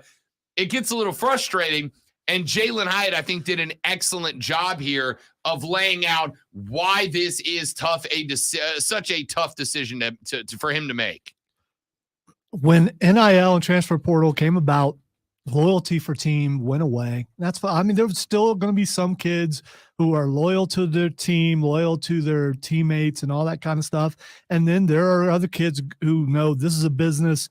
I want to be at the next level, and to get there, I want to get there healthy, because if I get hurt in this bowl game, I'm not going to get drafted as high, or maybe not drafted at all. I'd rather spend my time going down to one of those places where they train you for the combine to get you ready for that. It's different for each individual. It's completely different now. And the traditionalists, I get it, but you're going to have to come into this century because it's not going back to the way it was. And if you love your team so much as a fan and don't understand why these kids don't, that's on you. It's not on them. And you hope that they're surrounded with a support group of people who are smart enough to go, okay, listen, man, I know you think you're ready, but you're not. You need to stay here. Or I get your decision. It's a good move. You need to go. And there are going to be cases where there are that, and then a lot of cases where there aren't. I mean, it's an individual thing now. There's no way that you can come up with a decision that encompasses all of college football. You just can't do it. I don't know why it is that so many fans are willing to try to boil it down. Like, there's so much simplicity amongst fans and to me, a lack of nuance in a conversation, right? Like, I know, and this gets me in trouble sometimes, I know that for a lot of radio hosts, the best way to do radio is to boil a very complicated situation down to be able to stick a fence somewhere in the middle and say you're either on that side or you're on this side, right? There's no shades of gray. It's either black or it's white. There's no shade of gray here. And I think Jalin Hyatt's doing an impressive job here of showing you what standing on that fence looks like from the perspective of a player, right? This isn't just, do you love the Volunteers or do you not? Which is what a lot of fans want to think that it is. And that's what some radio hosts do too. And Sure. that's part of the job, is to get half the people to love you and half the people to hate you, as long as they're engaged. And preying on emotions is how you get people engaged. Correct. 100% correct. But in order to do that, sometimes I think people throw a lot of the nuance in a conversation out of the window, right? In this case, you're going to hear folks that are going to boil this down to, this guy doesn't love Tennessee. This guy doesn't love it. He's selfish. He's selfish. He doesn't love his team. He's selfish. It's all about him. This guy is not, he doesn't love college football, right? If he loved college football, he would take his last opportunity to play college football. If this guy was not selfish, he would be out there for his guys. He would go out there and lay it on the line for his guys. And they're not going to talk about, hey, there are a couple of scouts that think he's a third-round guy and a couple of scouts that think he's a first-round guy. There are a couple of NFL teams that are ridiculously interested and a couple that aren't interested at all. He's got, on one hand, the opportunity to etch his name into Tennessee Volunteer immortality by taking over all of Robert Meacham's records. On the other hand, there's also the chance that he pops an ACL in the bowl game and drops off 5 or 6 rounds worth of value. And now that 2022, 23, $25 million payday is worth half of that or a quarter of that. But in order to make it a radio top, you gotta boil it down to he's selfish or he's unselfish and ride that line.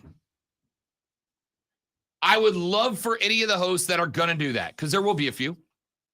I would love for any of the hosts that would do that to read those quotes, right? Don't just say Jalin Hyatt is selfish. Jalin Hyatt is all about himself and he's not about the team and he doesn't have a passion. Read those comments from Jalin Hyatt and respond to that. Respond to what Jalin had to say. Because, and again, Lonzo, I don't know if you find it the way that I do. I appreciate Jalin Hyatt opening up the door in a very descriptive way about exactly what he has to consider before he makes a very difficult decision. Well, what you got to hope is that he gets through some people who are closed-minded to things changing, and maybe gets them to stop coming at him so much. So if he gets a few thousand people to stop doing what they're going to do, fine. If not, it goes with the territory. Yeah, I mean, listen, at the end of the day, Jalin Hyatt's either going to play in the Orange Bowl and try to set some records, try not to get hurt, or Jalin Hyatt's going to not play in the bowl game, and he's got to sign a, $20, $22, $25 million rookie contract, in which case I suspect he's not going to be really all that concerned about the opinions of those who call him selfish. I hope he makes the decision that's right for him. If he wants to play, I support him. If he wants to go to the league, I support him. I don't care which decision he makes as long as he takes his time to make the one that is right for him.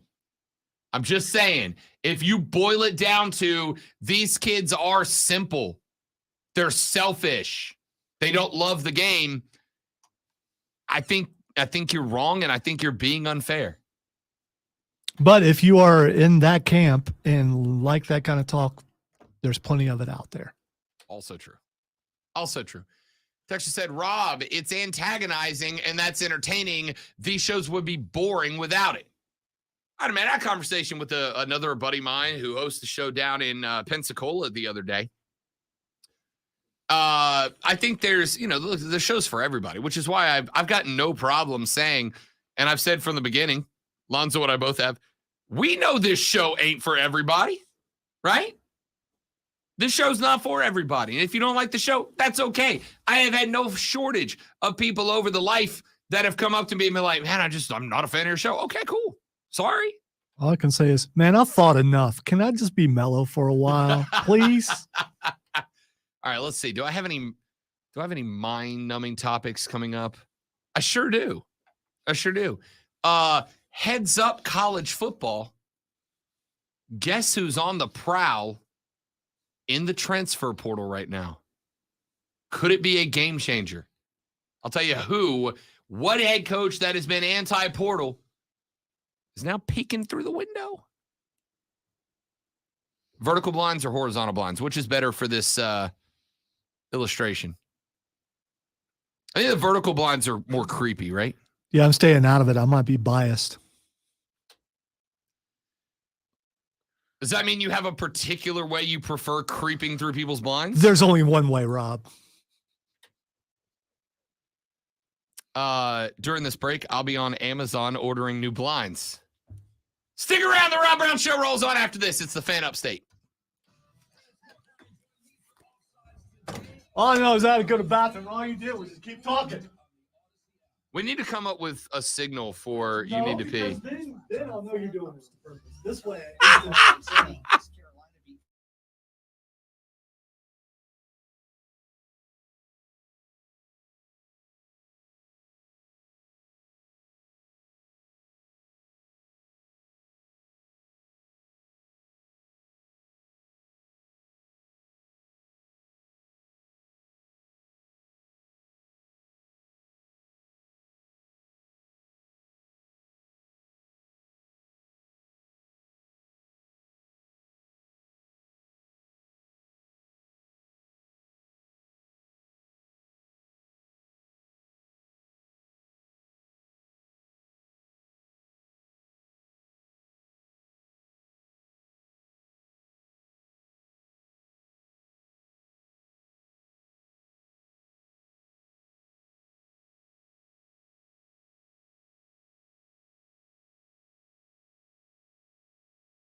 Surprised by your DM? I'm more curious about who you are sending it to than I am. And I will say that if that came from some other person on the station, it would bother me more. Like that it was a wayward DM or what the DM said? What the DM said. Gotcha. Somebody who wouldn't express.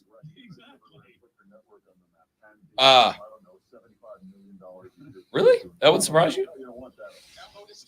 No, it would bother me. It would make me angry. Gotcha. Coming from that person. Gotcha. Because of how much I've had to defend things because of closed-mindedness. Yeah.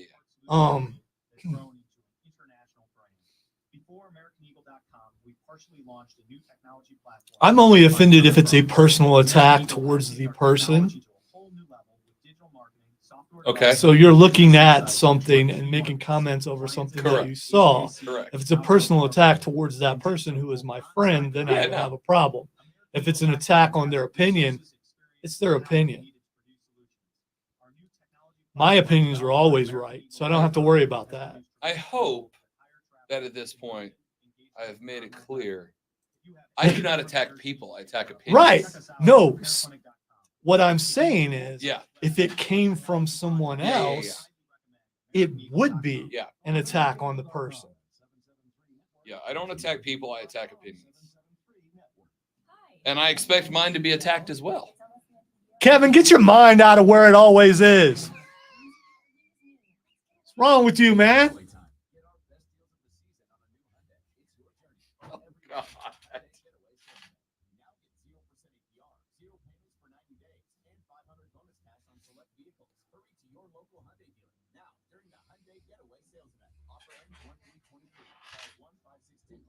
Aldi or Walmart? When temperatures drop, COVID-19 cases may rise. So if you test positive and are at high risk. What, if I had to pick between the two? I'm assuming that's what it means. I'm going to go with Walmart. Could be right for you. Visit treatcovid19.com. Sponsored by Pfizer. From the Ingles Market Studio, Upstate, 97.5 FM Greenville, 97.1 FM Spartanburg. always live on the Free Odyssey app. CBS Sports Radio. Always streaming wherever you are on the Odyssey app. Make the Fan Upstate a favorite. Okay. Let me say this real quick. Since we're talking transfer portals and whatnot, this is going to be one that South Carolina fans aren't going to be thrilled about. Marshawn Lloyd, who became a bit of a workhorse when he was healthy. Marshawn Lloyd had kind of been a bit of a workhorse for this program. Where there's smoke, there may or may not be fire, but it's pretty good indication.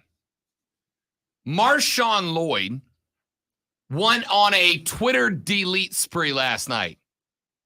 So this is speculation for the record, but I think it's something worth speculating on. Marshawn Lloyd, yesterday morning or the night before overnight, deleted some stuff from his Twitter account, Lonzo. First off, on his Twitter bio, it did say South Carolina running back. He scrubbed that. Now it just says the word Uno. Nothing else. Second Like off, the card game or the number? I'm assuming the number, since that's the number he's wearing as a football player. Okay. All right. Uno. Second off, Marshawn Lloyd has been commenting on the tweets of Gamecocks that have transferred out. He commented on Austin Stogner's announcement that he was out. He commented and retweeted Jaheim Bell's tweet when he decided that he was out. He has sent out a couple of different tweets. Then another player by the name of Damian George at the University of Alabama tweeted out a quote tweet of another player transferring, Javian Cohen, that said, "Where we going?" Handshake emoji. The response to that from Marshawn Lloyd was, "I ain't forget about you either, big dog," smiley face. Now that might be recruiting him to SC. Collusion. It could also mean, "I see you." Then he sent out a tweet of a picture of him in his uniform on the sideline without his helmet on while the offense is huddled in the background behind the picture. And he tweeted out, Lonzo, "Game ain't based on sympathy. Do what's best for you. Hashtag Uno," butterfly emoji.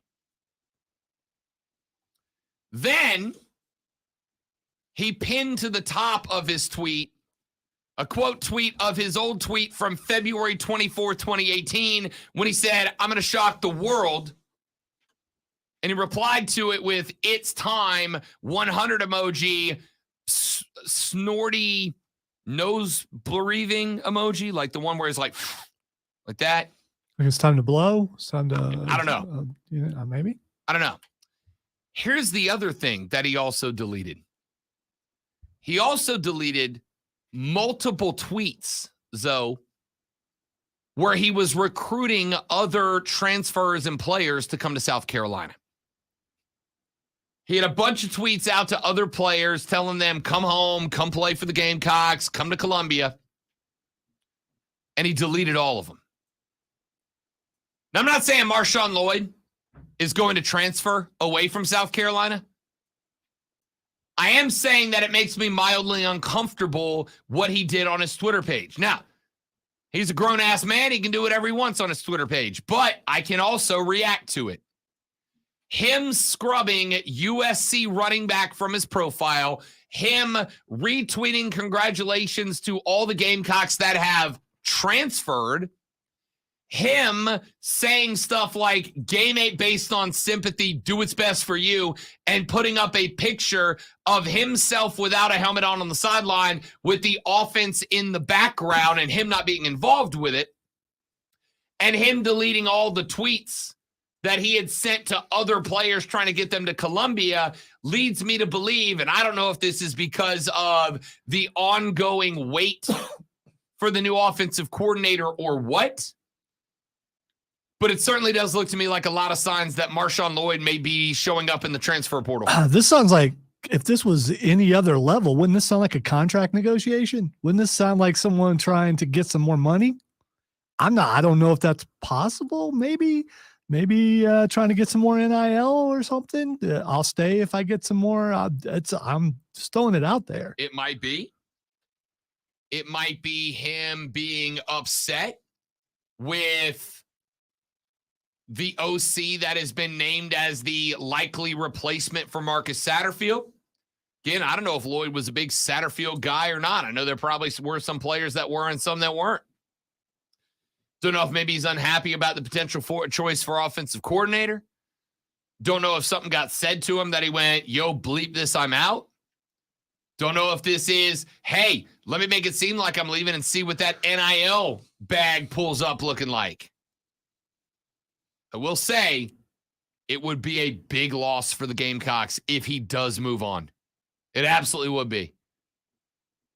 This is where you start getting back to, it does help to find guys who want to be here. Maybe Sean did, maybe Marshawn did not. But it would be a big loss for the Gamecocks if he does indeed hit the portal, as his edits to his bio says he might. Back after this on the Rob Brown Show in the Fan Upstate. Rob, Do what? you got it. Did I have something on my Oh face? no, it's still hanging there. It's fuzz. Oh, No, wait. It's still. Yeah, I think you got it now. I mean, I can just let it stay there for the entire thing, but I'm not that person. So. I've never seen a fist fight in Aldi. Does that make Aldi boring? It's because, well, There's a lot of places that I go and I'm like, okay, if a fight happens, just stay out of it.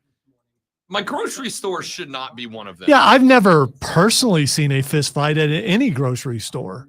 Well, okay, that I wasn't working at.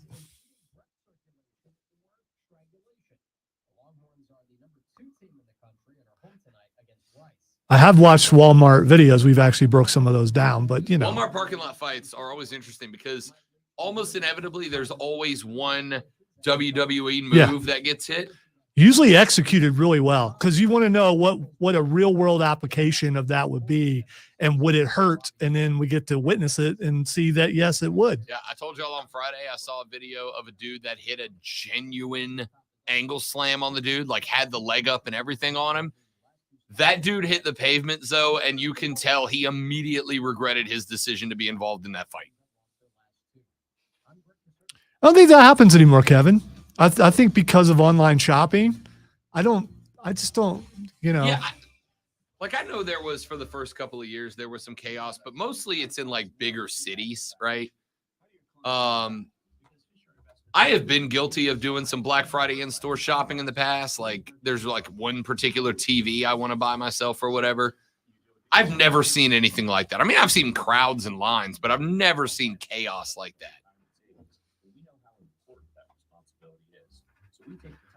It's all a work. It never really happened. Staged.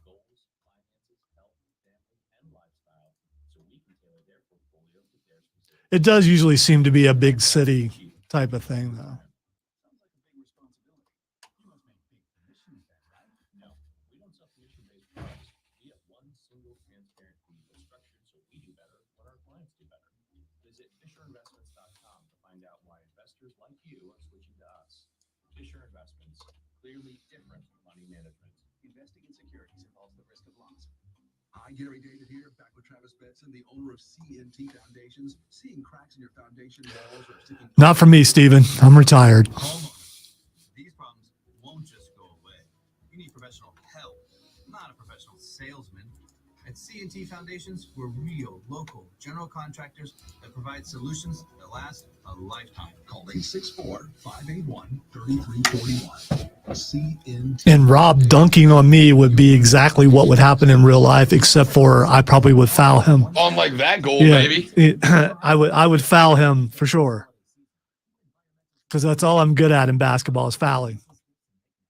Seen a TikTok with Trump and McMahon doing a head shave match with Stone Cold and contract signing, but don't ever remember watching it on TV. I do. Yeah, me too. I absolutely remember that. It was a great angle too. It was a battle of the billionaires. wasn't that a pay-per-view? Uh-huh. Yeah, yeah.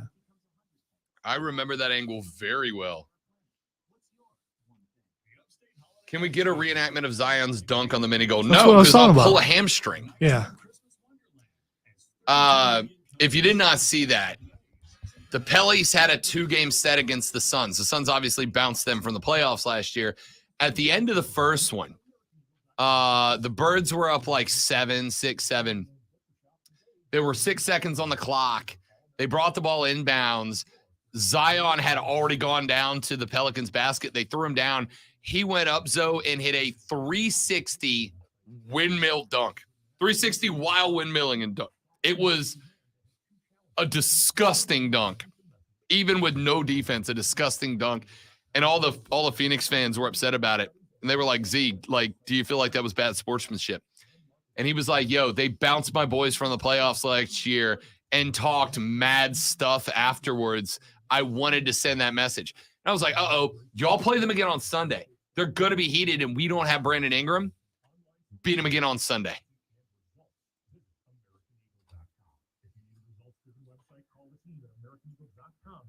I think you're getting just a little too excited about the Pelicans. Oh, I'm waiting for Zion's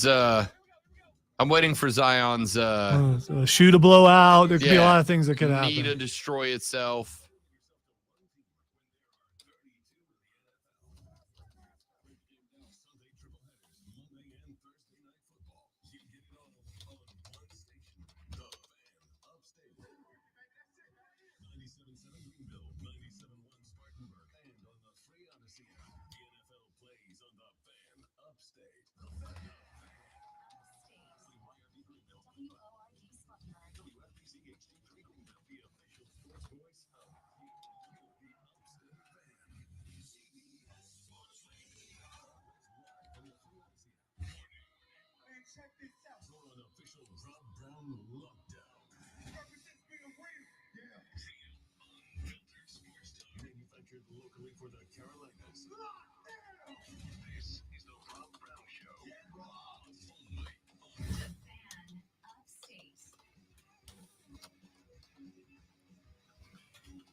Hour number 3 goes now. The third, the final, the best, the money hour of the Rob Brown Show is underway. I am Rob Brown. Directly across from me, the alpha and the omega of the fan upstate, the great one, Lonzo, is here as well.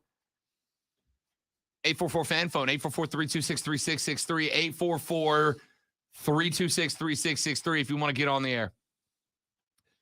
I think everybody in life needs a friend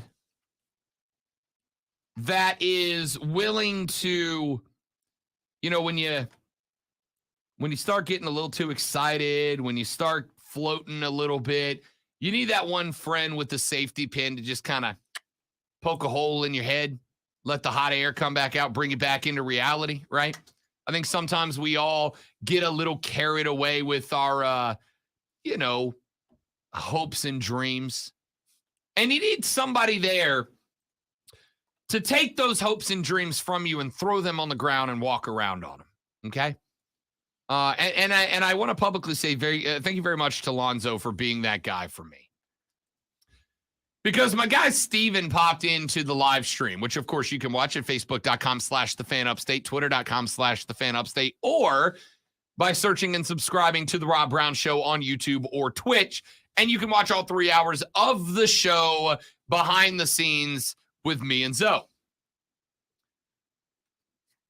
Steven popped into the live stream a minute ago and asked if either Lonzo or I could recreate the 360 windmill dunk that Zion Williamson threw down at the end of the Suns-Pelicans game on Friday night.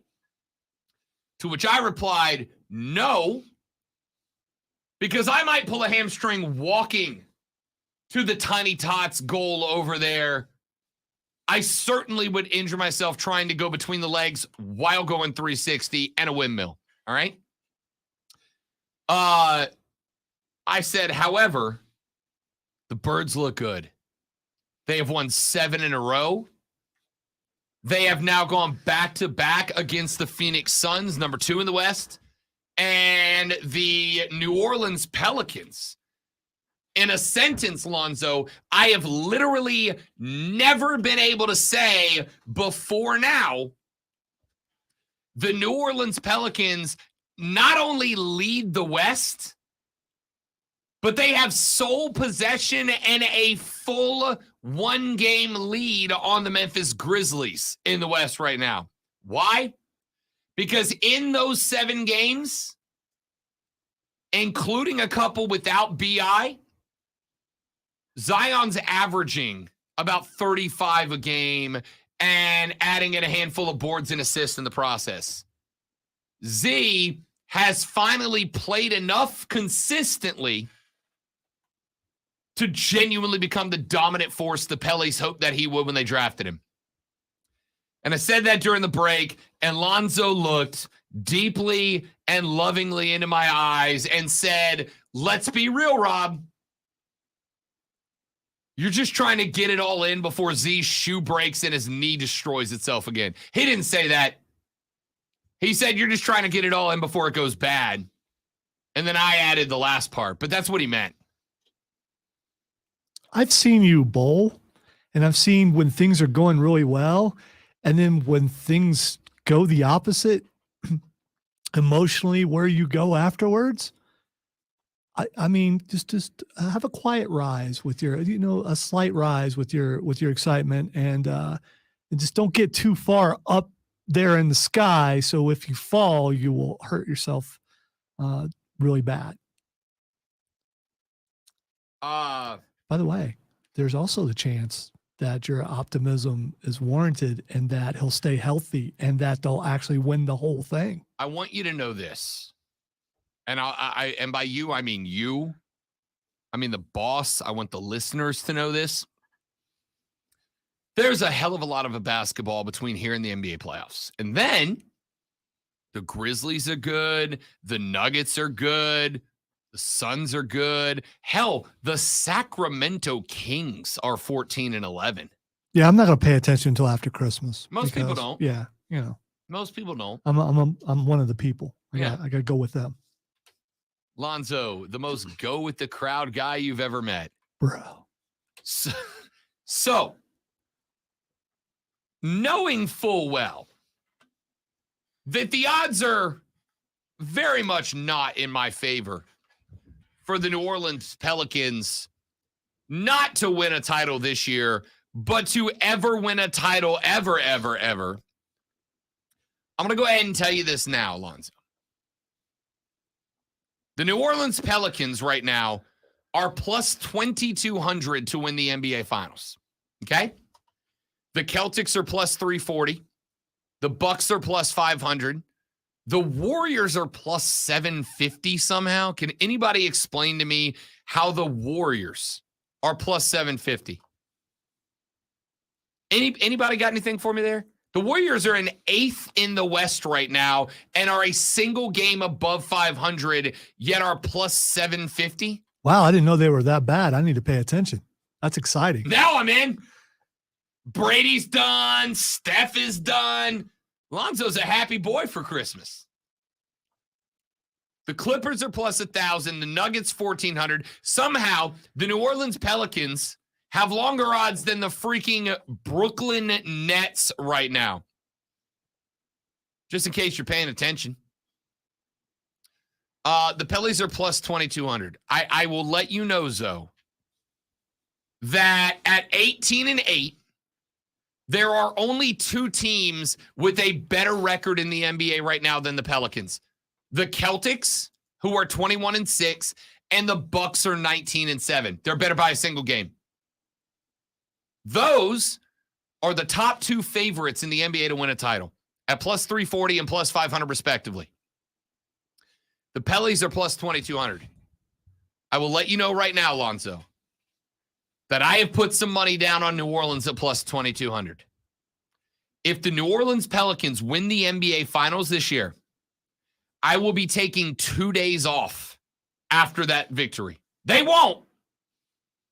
But if Zion becomes that dude, scratch that. Zion has become that dude. If Zion can stay healthy and stay that dude, and the Pelicans with B.I., CJ, Grand Theft Auto Alvarez,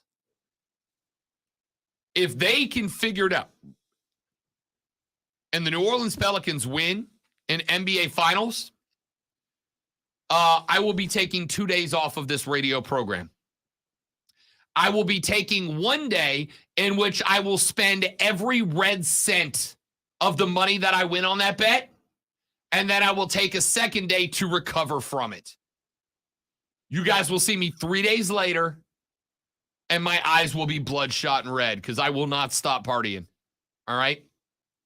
For the first time since the New Orleans Hornets arrived in the city of New Orleans, Louisiana, I can say my Pelicans are in first place in the conference. Never been able to say that before. I'm pretty happy.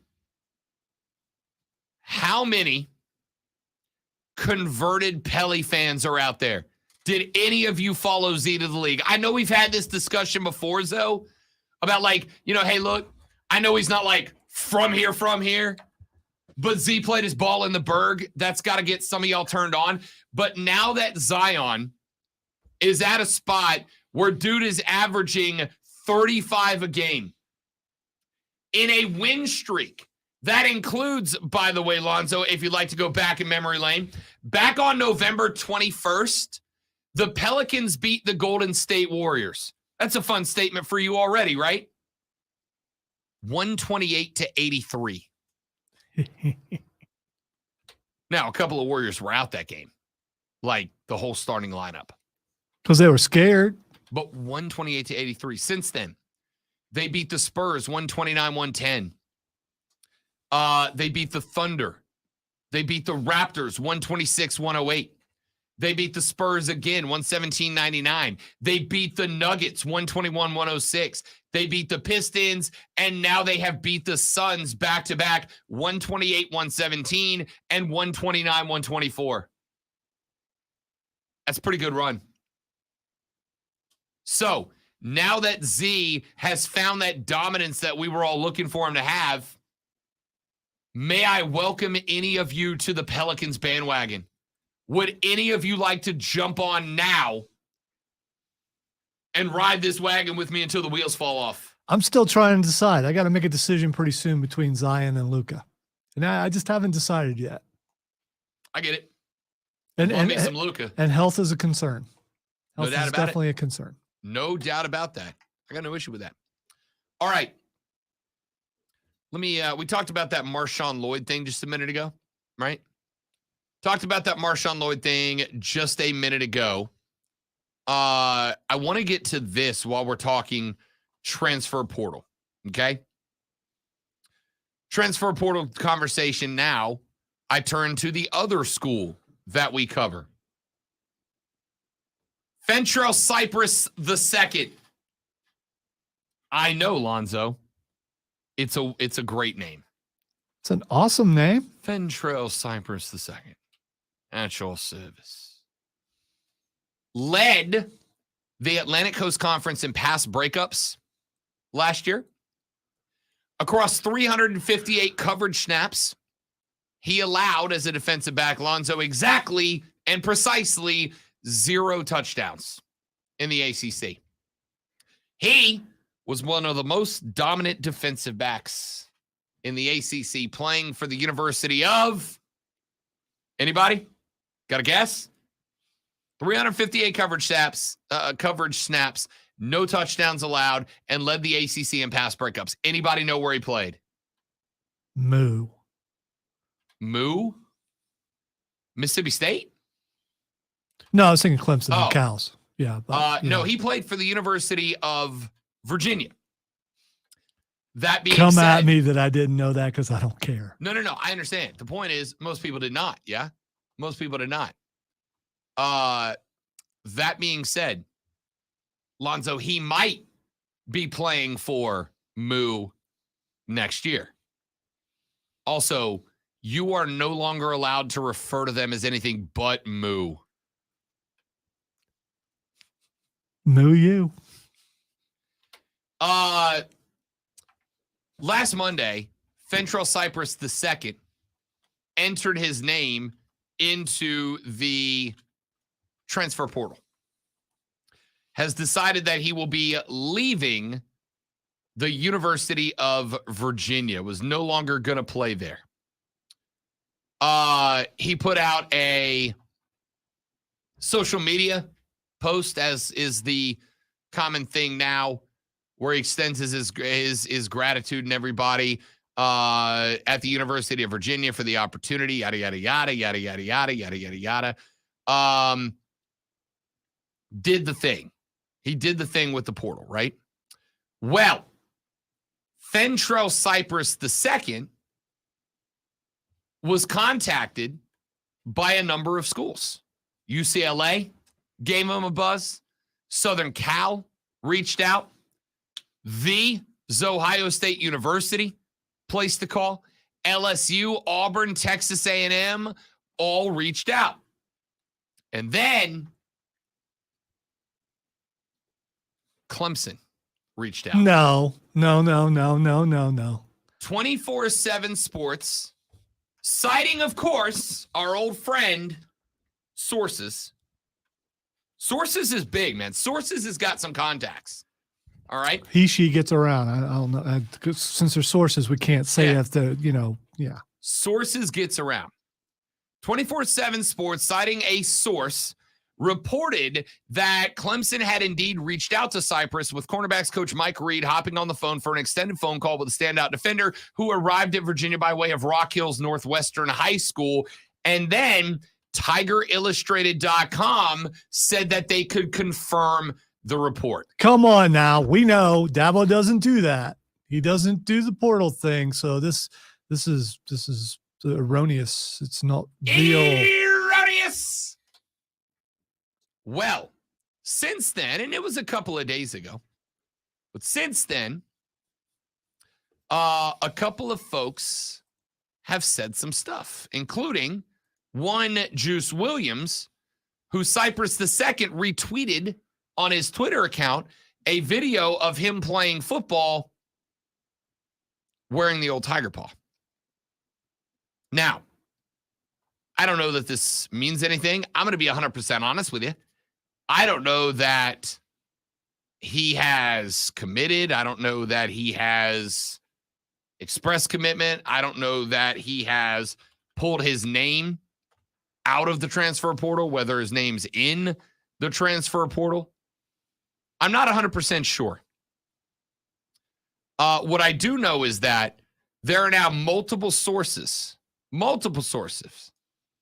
that have said that Fentrell Cypress II was contacted by Clemson as a potential target to get him out of Virginia and get him over into Clemson. As of right now, according to 24/7 Sports, Fentrell Cypress is still in the portal. He is the second highest ranked available defensive back in the portal right now, behind only Texas A&M's Denver Harris, with a .95 grade from 24/7, leaving Virginia going to ? I don't know what this means long term. I don't know if this is a shift in paradigm, if this is a one-time exception, but all the people who have, despite the fact that Dabo has already brought in transfers, gone back to the well over and over and over and over again on the topic of Dabo better use the portal or his whole program's going to fall apart. Here you go. Here you go. Dabo has said from the beginning, my goodness, not only is Rob going to talk about Clemson, but he's going to defend Dabo Swinney in the process. Dabo has said from the beginning that if he is going to go into the portal, he is going to do it on a need basis. I'm not just going to bring in a bunch of dudes because they're good players. I'm going to bring in dudes at positions of need that fit the culture. Wait. That can't be real because I haven't heard that before. Everyone else is saying that he said he won't be bringing them in. If this is true, what are they going to talk about now? Probably the next thing that we come up with as to why the dynasty is dead, right? Whatever the next reason is. Oh, it's dead because they're not in the playoffs again. So, I mean, there's that. Clemson has brought in a number of dudes via the transfer portal. Okay? Not a ton. Not like a lot of other programs, right?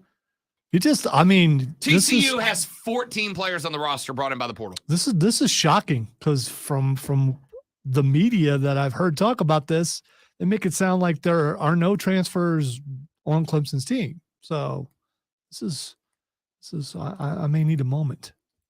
The point of this is, if you were heard or have been hit with, if Dabo doesn't start working the portal, he's gonna have his program die underneath him. Well, here he is working the portal.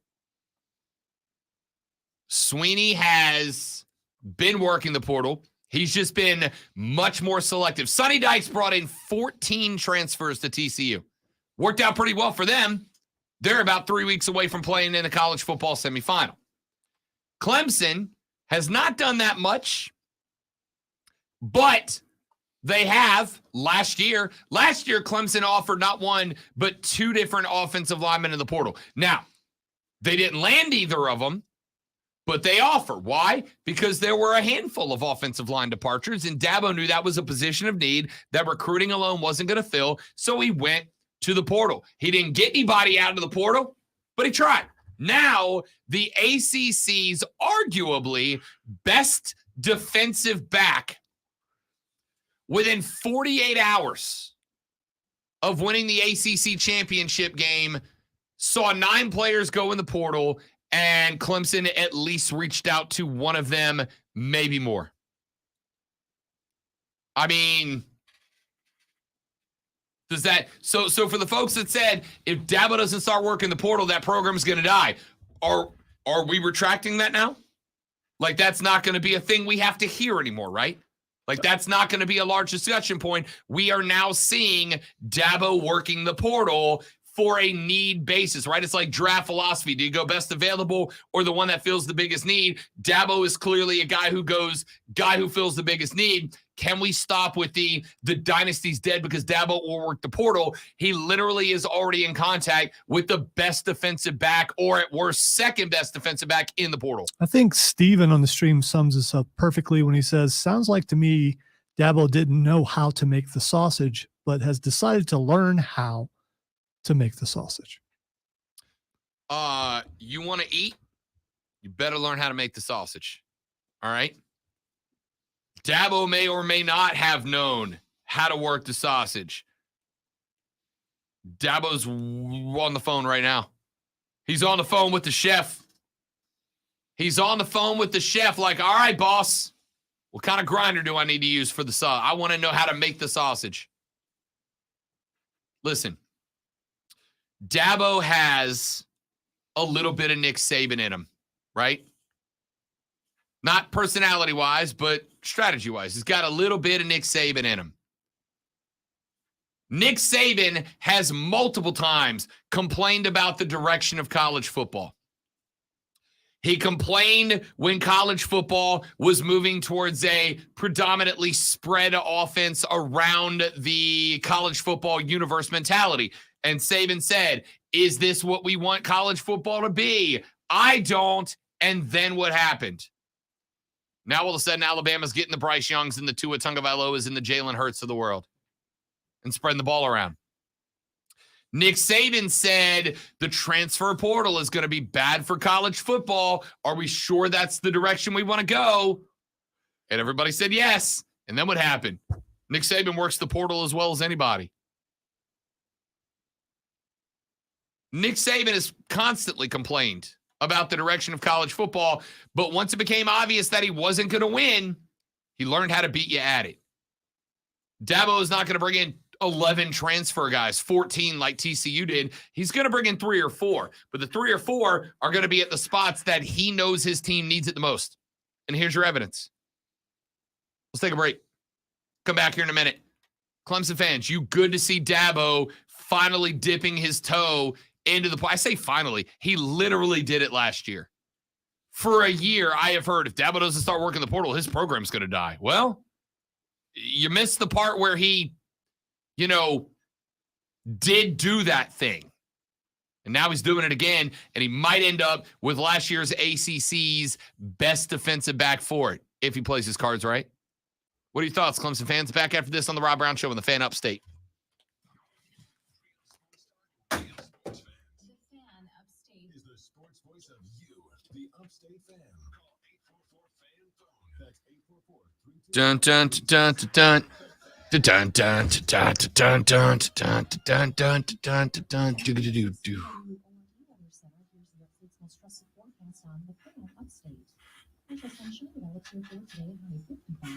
All right, guys, got to step away for 1 minute.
your bulbs today and see better tonight.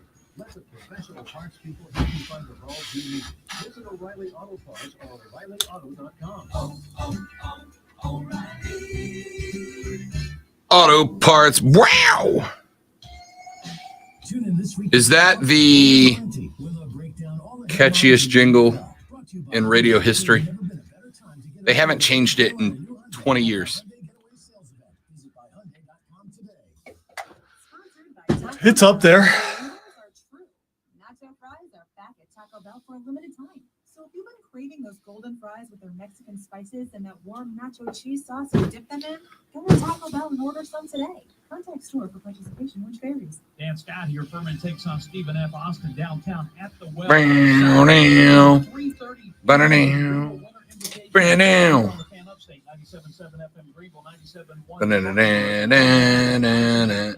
Odyssey app. Search the Fan Upstate. The game on the Rob Brown Show.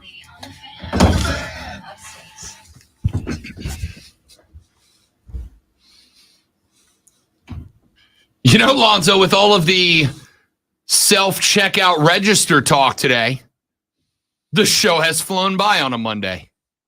How about that? It's funny because right at 11 o'clock, I was thinking, man, it's already 11 o'clock. What happened?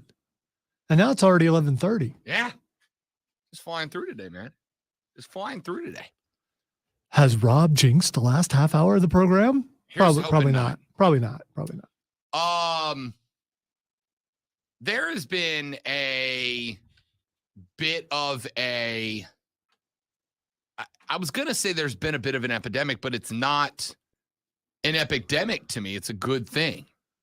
Now, this came out on Thursday, but obviously Friday going into the weekend, we had a ton of stuff to get to, and I didn't get a chance to get to it, so I'll get to it today. Last Monday and last Thursday, there were two NFL games, Saints Buccaneers and Rams Raiders. Both of those games, with less than 3 minutes and 30 seconds on the clock, saw one of those two teams trailing 16-3.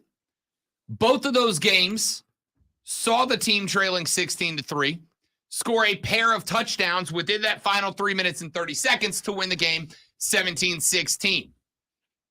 On one night, it was Tom Brady. On the next night, it was Baker! I was going to let you do it, Lonzo. I was waiting to see if you were going to. Yeah, I don't. Yeah. It's Monday. I got a thing going on. Yeah. 10-4. Noted. Anyway, there was something else that went on in those two games. In both of those games, there was an uncalled but very clear and obvious holding call on the team that won the football game. On Monday night, Buccaneers left tackle Donovan Smith very clearly wrapped up Cameron Jordan. On Thursday night, Rams right tackle Rob Havenstein wrapped up the Raiders left defensive end in a bear hug. Pete Damilatis, Damilatis, if you want to go find him on Twitter, sent out a tweet that is still up right now, in which he actually illustrated the holds, none of which were called. In fact, I'm going to put those up right now on the screen on our live stream for those of you that would like to see. Here is the tweet of Rob Havenstein. Pete said, Rob Havenstein did his best Donovan Smith impression versus Max Crosby. The neck hook was essentially a blocking technique for him on these final two drives. And you will see in these illustrations multiple shots of Havenstein's right arm hooked around and underneath the neck of Max Crosby, driving him up the field.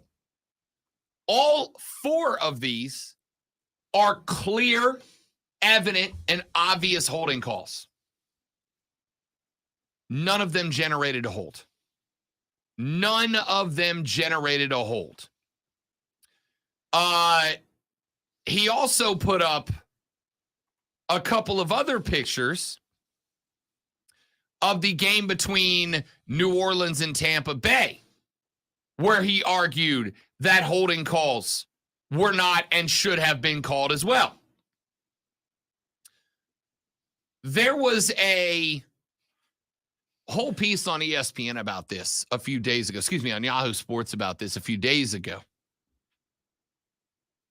where even the NFL's official Twitter account put up a play, the video of the play, where the holding call is overwhelmingly obvious. In fact, I'm even going to go ahead, because I am a sadist, I'm even going to play that video for you too. This is why you got to come to the stream, kids. You get behind the scenes, you get extra illustration. I want you to keep an eye over on the right-hand side of the screen. You'll see Havenstein matched up 1v1 versus Crosby. Crosby, in the very first frame of the video, immediately beats him to the outside. Got a little bull rush move, puts the left hand up, gets him on the helmet, shoves him over, takes off, right? Oh, I didn't put it on the actual screen. I was trying to do that without actually appreciate it. saying it. All right, here you go on the stream. I'll back it up to the first frame. You're looking over on the right-hand side. Let's have a Stevie Crosby, okay? Watch the move, the left hand up to the helmet, and then kind of gets by. Now watch the right hand to the offensive tackle. Lonzo, that's a hold. Textbook. Yeah, but I can find those in almost every single game. You can. I don't disagree with you. But I want you to keep an eye as we advance the video. If that hold doesn't happen, Crosby's getting to Baker Mayfield. I don't know that he's getting the sack, but he's at least getting pressure on him to potentially throw that, the timing of that throw off. This, by the way, this is the game-winning touchdown. This is the pass to Jefferson that won them the game. That is, even if it happens 100 times, over on the left, no hold, you're good there. Inside of the offensive line, everybody's fine. You've got the stunting tackle lined up on 65, driven to the inside. You got the double team on the nose tackle, left tackle working the right defensive lineman out to the outside. Everything is good except a clear and obvious hold over on the right side. And I'm going to tell you why this did not get called. This did not get called because there were other holdings called in this drive that threw things off. And the officiating crew was looking at this going, we can't get called for a hold again. Remember a couple of years ago when Seattle had the Legion of Boom, right? Richard Sherman and co. back there as defensive backs. Richard Sherman, I think it was Richard Sherman, at one point actually said that their entire strategy was they are going to commit pass interference or defensive holding at the line of scrimmage on every single play. Like, why? And he's like, because if you're a ref, are you going to throw a flag every single play? And I was so damn mad at that. Not because I'm anti-Richard Sherman. I like Richard Sherman. I was mad at that because the answer from the NFL should have been, hell yeah. Are you kidding me? We will happily march the offense down the field, one personal foul after the next, 15 yards at a time. No problem. 15 from the spot of the foul, no worries, no problem. The amount of folks who were looking at this and going, oh, you can't call the hold there, right? You can't call the hold there. Even Kirk Herbstreit on that Thursday night game at one point, 3rd and 10 from the Raiders 24, 6:32 left to go on the clock. Kirk said, quote, I think the right tackle, Havenstein, gets away with one there. Watch how he grabs onto him around the neck, end quote. Kirk didn't bring it up again.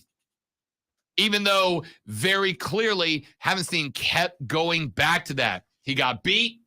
He wrapped the right arm up around the neck and just kind of held Crosby as they ran up the field. Now, I'm not going to sit here and be like, oh, it's all the referee's fault. The Rams won. The Rams put together an incredible drive. No worries at all.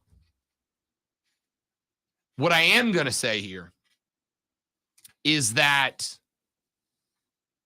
overall, this kind of crap's got to stop, right? Tampa Bay got away with about 5 of these on their 2 game-winning drives back-to-back in the fourth quarter against New Orleans. The LA Rams got it. And by the way, I came in here Friday as geeked as everybody else talking about that Rams game, talking about Baker and the fact that he came in there and just absolutely lit up the Raiders on that final drive. But then I saw those videos over the weekend, and I was like, you can't do that. I don't have the NFL rule book, but I'm about 99% sure that that's against the regulations in that particular work of literature. Those kind of things can't happen. Those are the kind of things, because while we all came in here on Friday, and maybe I'm the only one who cares, right? No, I care, because especially when they do replays on some of these games and there's a holding right there or pass interference or something like that, and the announcers are going, yeah, looks legit to me, looks fine. I don't see any holding there. I don't see any. It's like, are they being mandated also to be told, hey, you can't point out that they missed this call? Yeah, when you have that many, that obvious blown calls, right? That many and that obvious of blown calls, and then you have play-by-play and color guys who call out one, but then never go back to it. Never go back to it. Never discuss about it again. Even if you're not, like, even if the league's not shady, Lonzo, doesn't that kind of give that impression, right? Or it gives the impression that the announcers don't know what they're talking about. Yeah, but right. Except that Kirk Herbstreit literally already pointed it out, right? He's like, hey, that's a hold. You can't do that. So who tells them to stop? Or does he choose on his own to not go back to it? Is there a producer, and is there going to no. So as a play-by-play guy, maybe this is why I'm not getting called by Fox Sports to come do NFL games yet. Who knows? As a play-by-play guy, if I see that, I'm absolutely pointing it out, right? If I'm calling a game and I see that, if I'm calling a game as a neutral observer, or certainly in that case, if I'm the Raiders play-by-play guy, I am 100% calling that out every play. Here we go again. Just haven't seen again. Hooks the right arm up around the neck. No call again. And if I've got the opportunity to go to replay, I'm going to that replay 3 times between every play. I can't say for certain that the NFL put in a call to Amazon and was like, hey, tell Kirk to shut the hell up, please. Right? I can't tell you that's what happened. What I can tell you is clearly Kirk saw it. Clearly Kirk knew what was happening, knows what's happening here, and then just did not go back to it. That seems problematic. The NFL wonders why so many people have questions about its integrity. That's why. That's why. And these, by the way, were 2 drives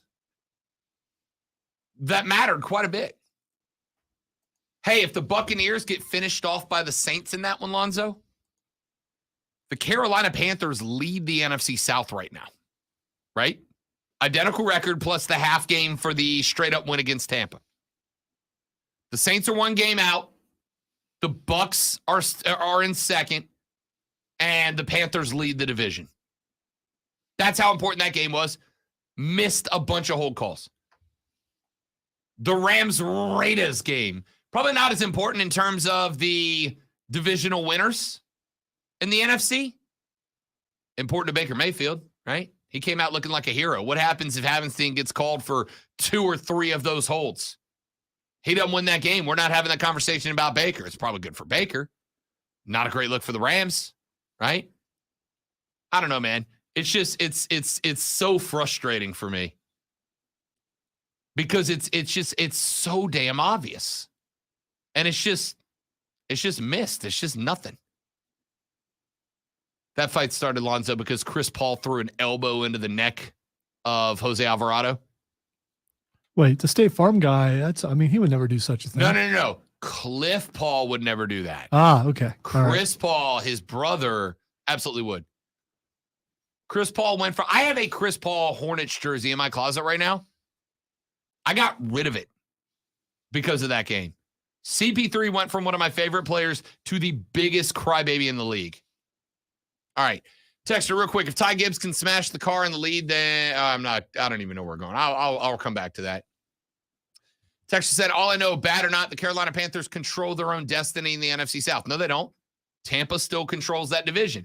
Tampa still controls that division because they beat the Saints last Monday with about 4 missed holding calls and a touchdown winning drive. They do control it, but they also have the harder schedule. They do.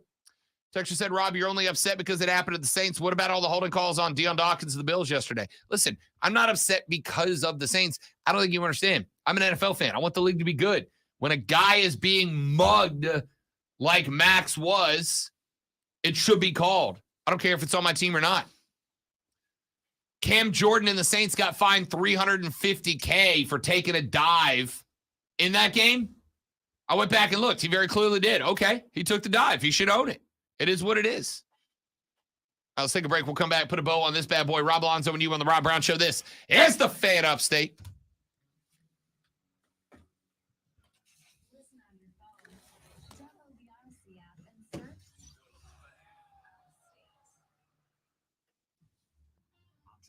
With your sports flash on the Fan Upstate. Funneled in the shotgun. There goes Chenault behind the QB. The snap. The give to Blackshear. Protects the ball. He's got the ball. Touchdown. Raheem Blackshear. Panthers radio with the call. 30-24, the win over the Seahawks. Chuba Hubbard and Raheem Blackshear both had rushing touchdowns. Sam Darnold threw a touchdown pass. The 5-8 Panthers remain in the thick of the NFC South race. Darnold was 14 of 24 passing for 120 yards. Meanwhile, the Carolina defense sacked Geno Smith 3 times. The Panthers earned a win for the 3rd time in their last 4 games, and they pulled even with Atlanta and also moved within 1 game of the NFC South leading Buccaneers after Tampa lost at San Francisco on Sunday. Catch every Carolina Panthers game live on Classic Rock 101.1. Download the Odyssey app and search the Fan Upstate. Listen anywhere on your phone. I'm Chuck Sanders, and that's your sports. Did I go away from the stream because my whole computer froze? I did not. Okay. No, you're still in there.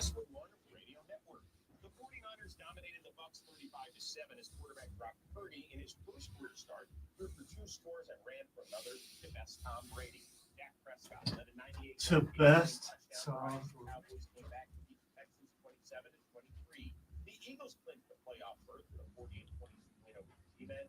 So bad. Ooh.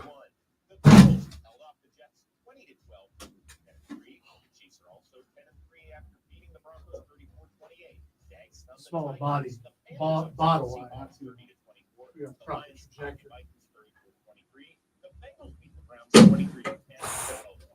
Robbed. Too much of a dagger. Ooh. Struggle is very real today. Just with this one. Maybe the other 2 first shot. Oh. Today for the largest collection of officially licensed gear from all your favorite brands. NFL Shop is your ultimate gifting destination for jerseys, t-shirts, headwear, and more. Take your game day style to the next level with the best selection of NFL gear. So I'm trying to decide, shall I let my hair grow for another year or cut it? How long would it be in another year? I don't know if I can handle it. Here's my test. If I can do this, it's time to get it cut. Okay. If I can reach back and grab the bottom of it without leaning my head way back. That's how I know it's equal to the longest it's ever been. I'm going to be cutting mine soon.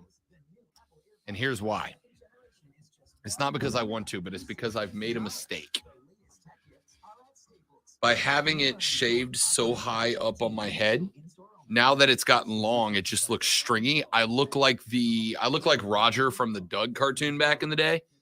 You know who I'm talking about? That was a decade after me. Okay. I know Doug, but I don't remember Roger. So I look like Roger from the Doug cartoon. Because now that it's long, especially when I like dress it up and pull it back, it just gets stringy down the back of my head. So it doesn't look good. So the problem is there's no way to correct that because of the fact that it's shaved halfway down on both sides. So I have to go back to a shortcut and then grow it all out uniform. Dreads, man. No. I am down to have, the other day, I genuinely considered dyeing my hair a color just to see what people would react to it. I got no problem with people doing whatever that. I can't do dreads. Part of because it requires you to not wash your hair for a very long time, and I ain't about that life. Yeah, well, I've seen someone do it in the building, and now I don't have to do it myself because I've never seen any of them up close. What's wrong with you guys? You guys are always going down that dirty alley.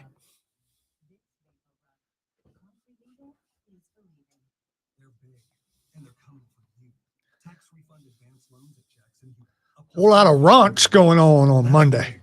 Like our tax refund advance can beat up their tax refund advance kind of big. Up to $4,500 at Jackson Hewitt. Book your appointment today and get details at jacksonhewitt.com. You're going to need a bigger wallet. Eligible clients can get up to $1,000 in December and up to $3,500 in January. Loans by Republic Bank and Trust Company. Finance charge may apply.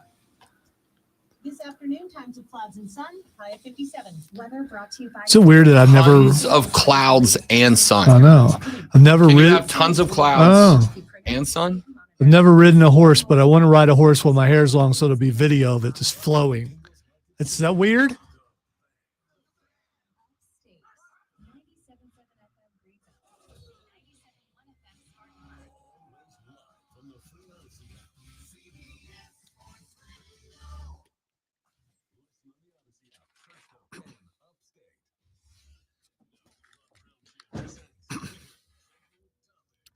All right, it's time for Twitter Trending Topics, where I tell Rob what is trending, and he will tell us why, because he's amazing like that. Why it's trending. Jamie Noble is trending. Starting off with a bang. After last week, I needed that. Smoked you last week. You did. Smoked you last week. Getting absolutely rocked right now. Here's why. By the way, that is Roger Klotz from Doug.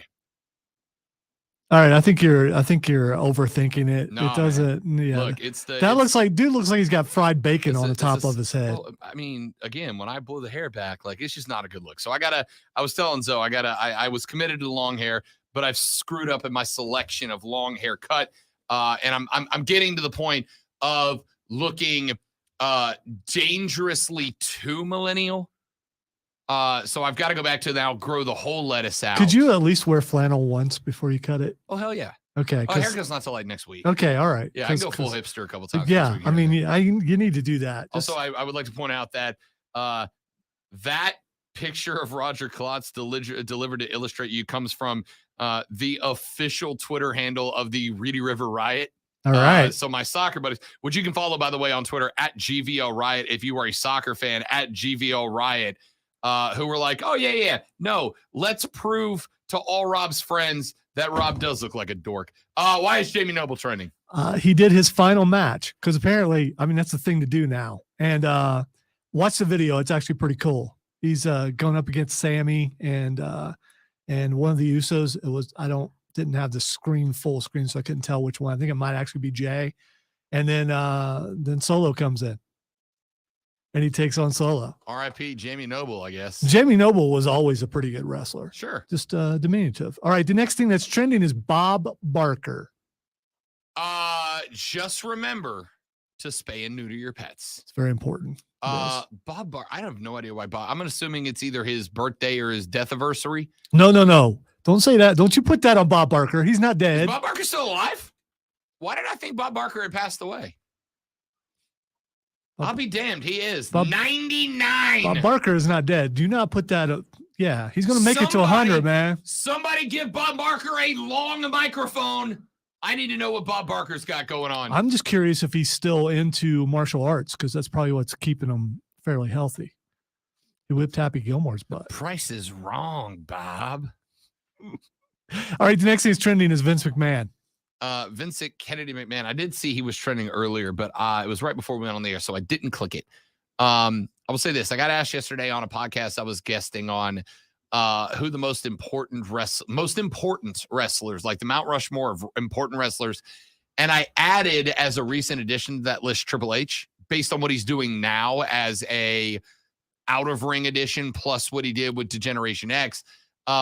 Vince stepping away, or Vince being stepped away for, and moving Triple H into that position is the best move Vince McMahon's ever made outside of hiring Stone Cold Steve Austin. All right, so he's trending because there's a special on Vice tomorrow night on Vince McMahon.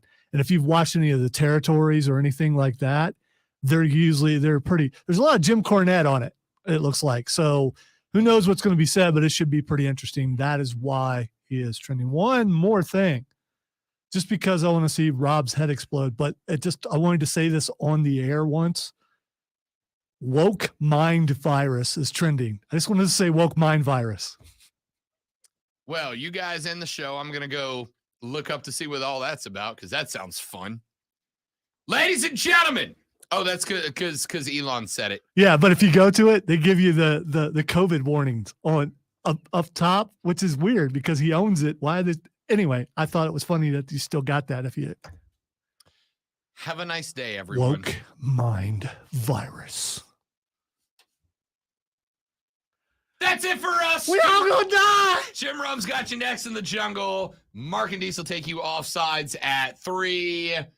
Ask them their stance on grocery self-checkout registers. All right? That's your topic to text them about today. See y'all back here tomorrow on the Rob Brown Show on the Fan Upstate. Later, brother.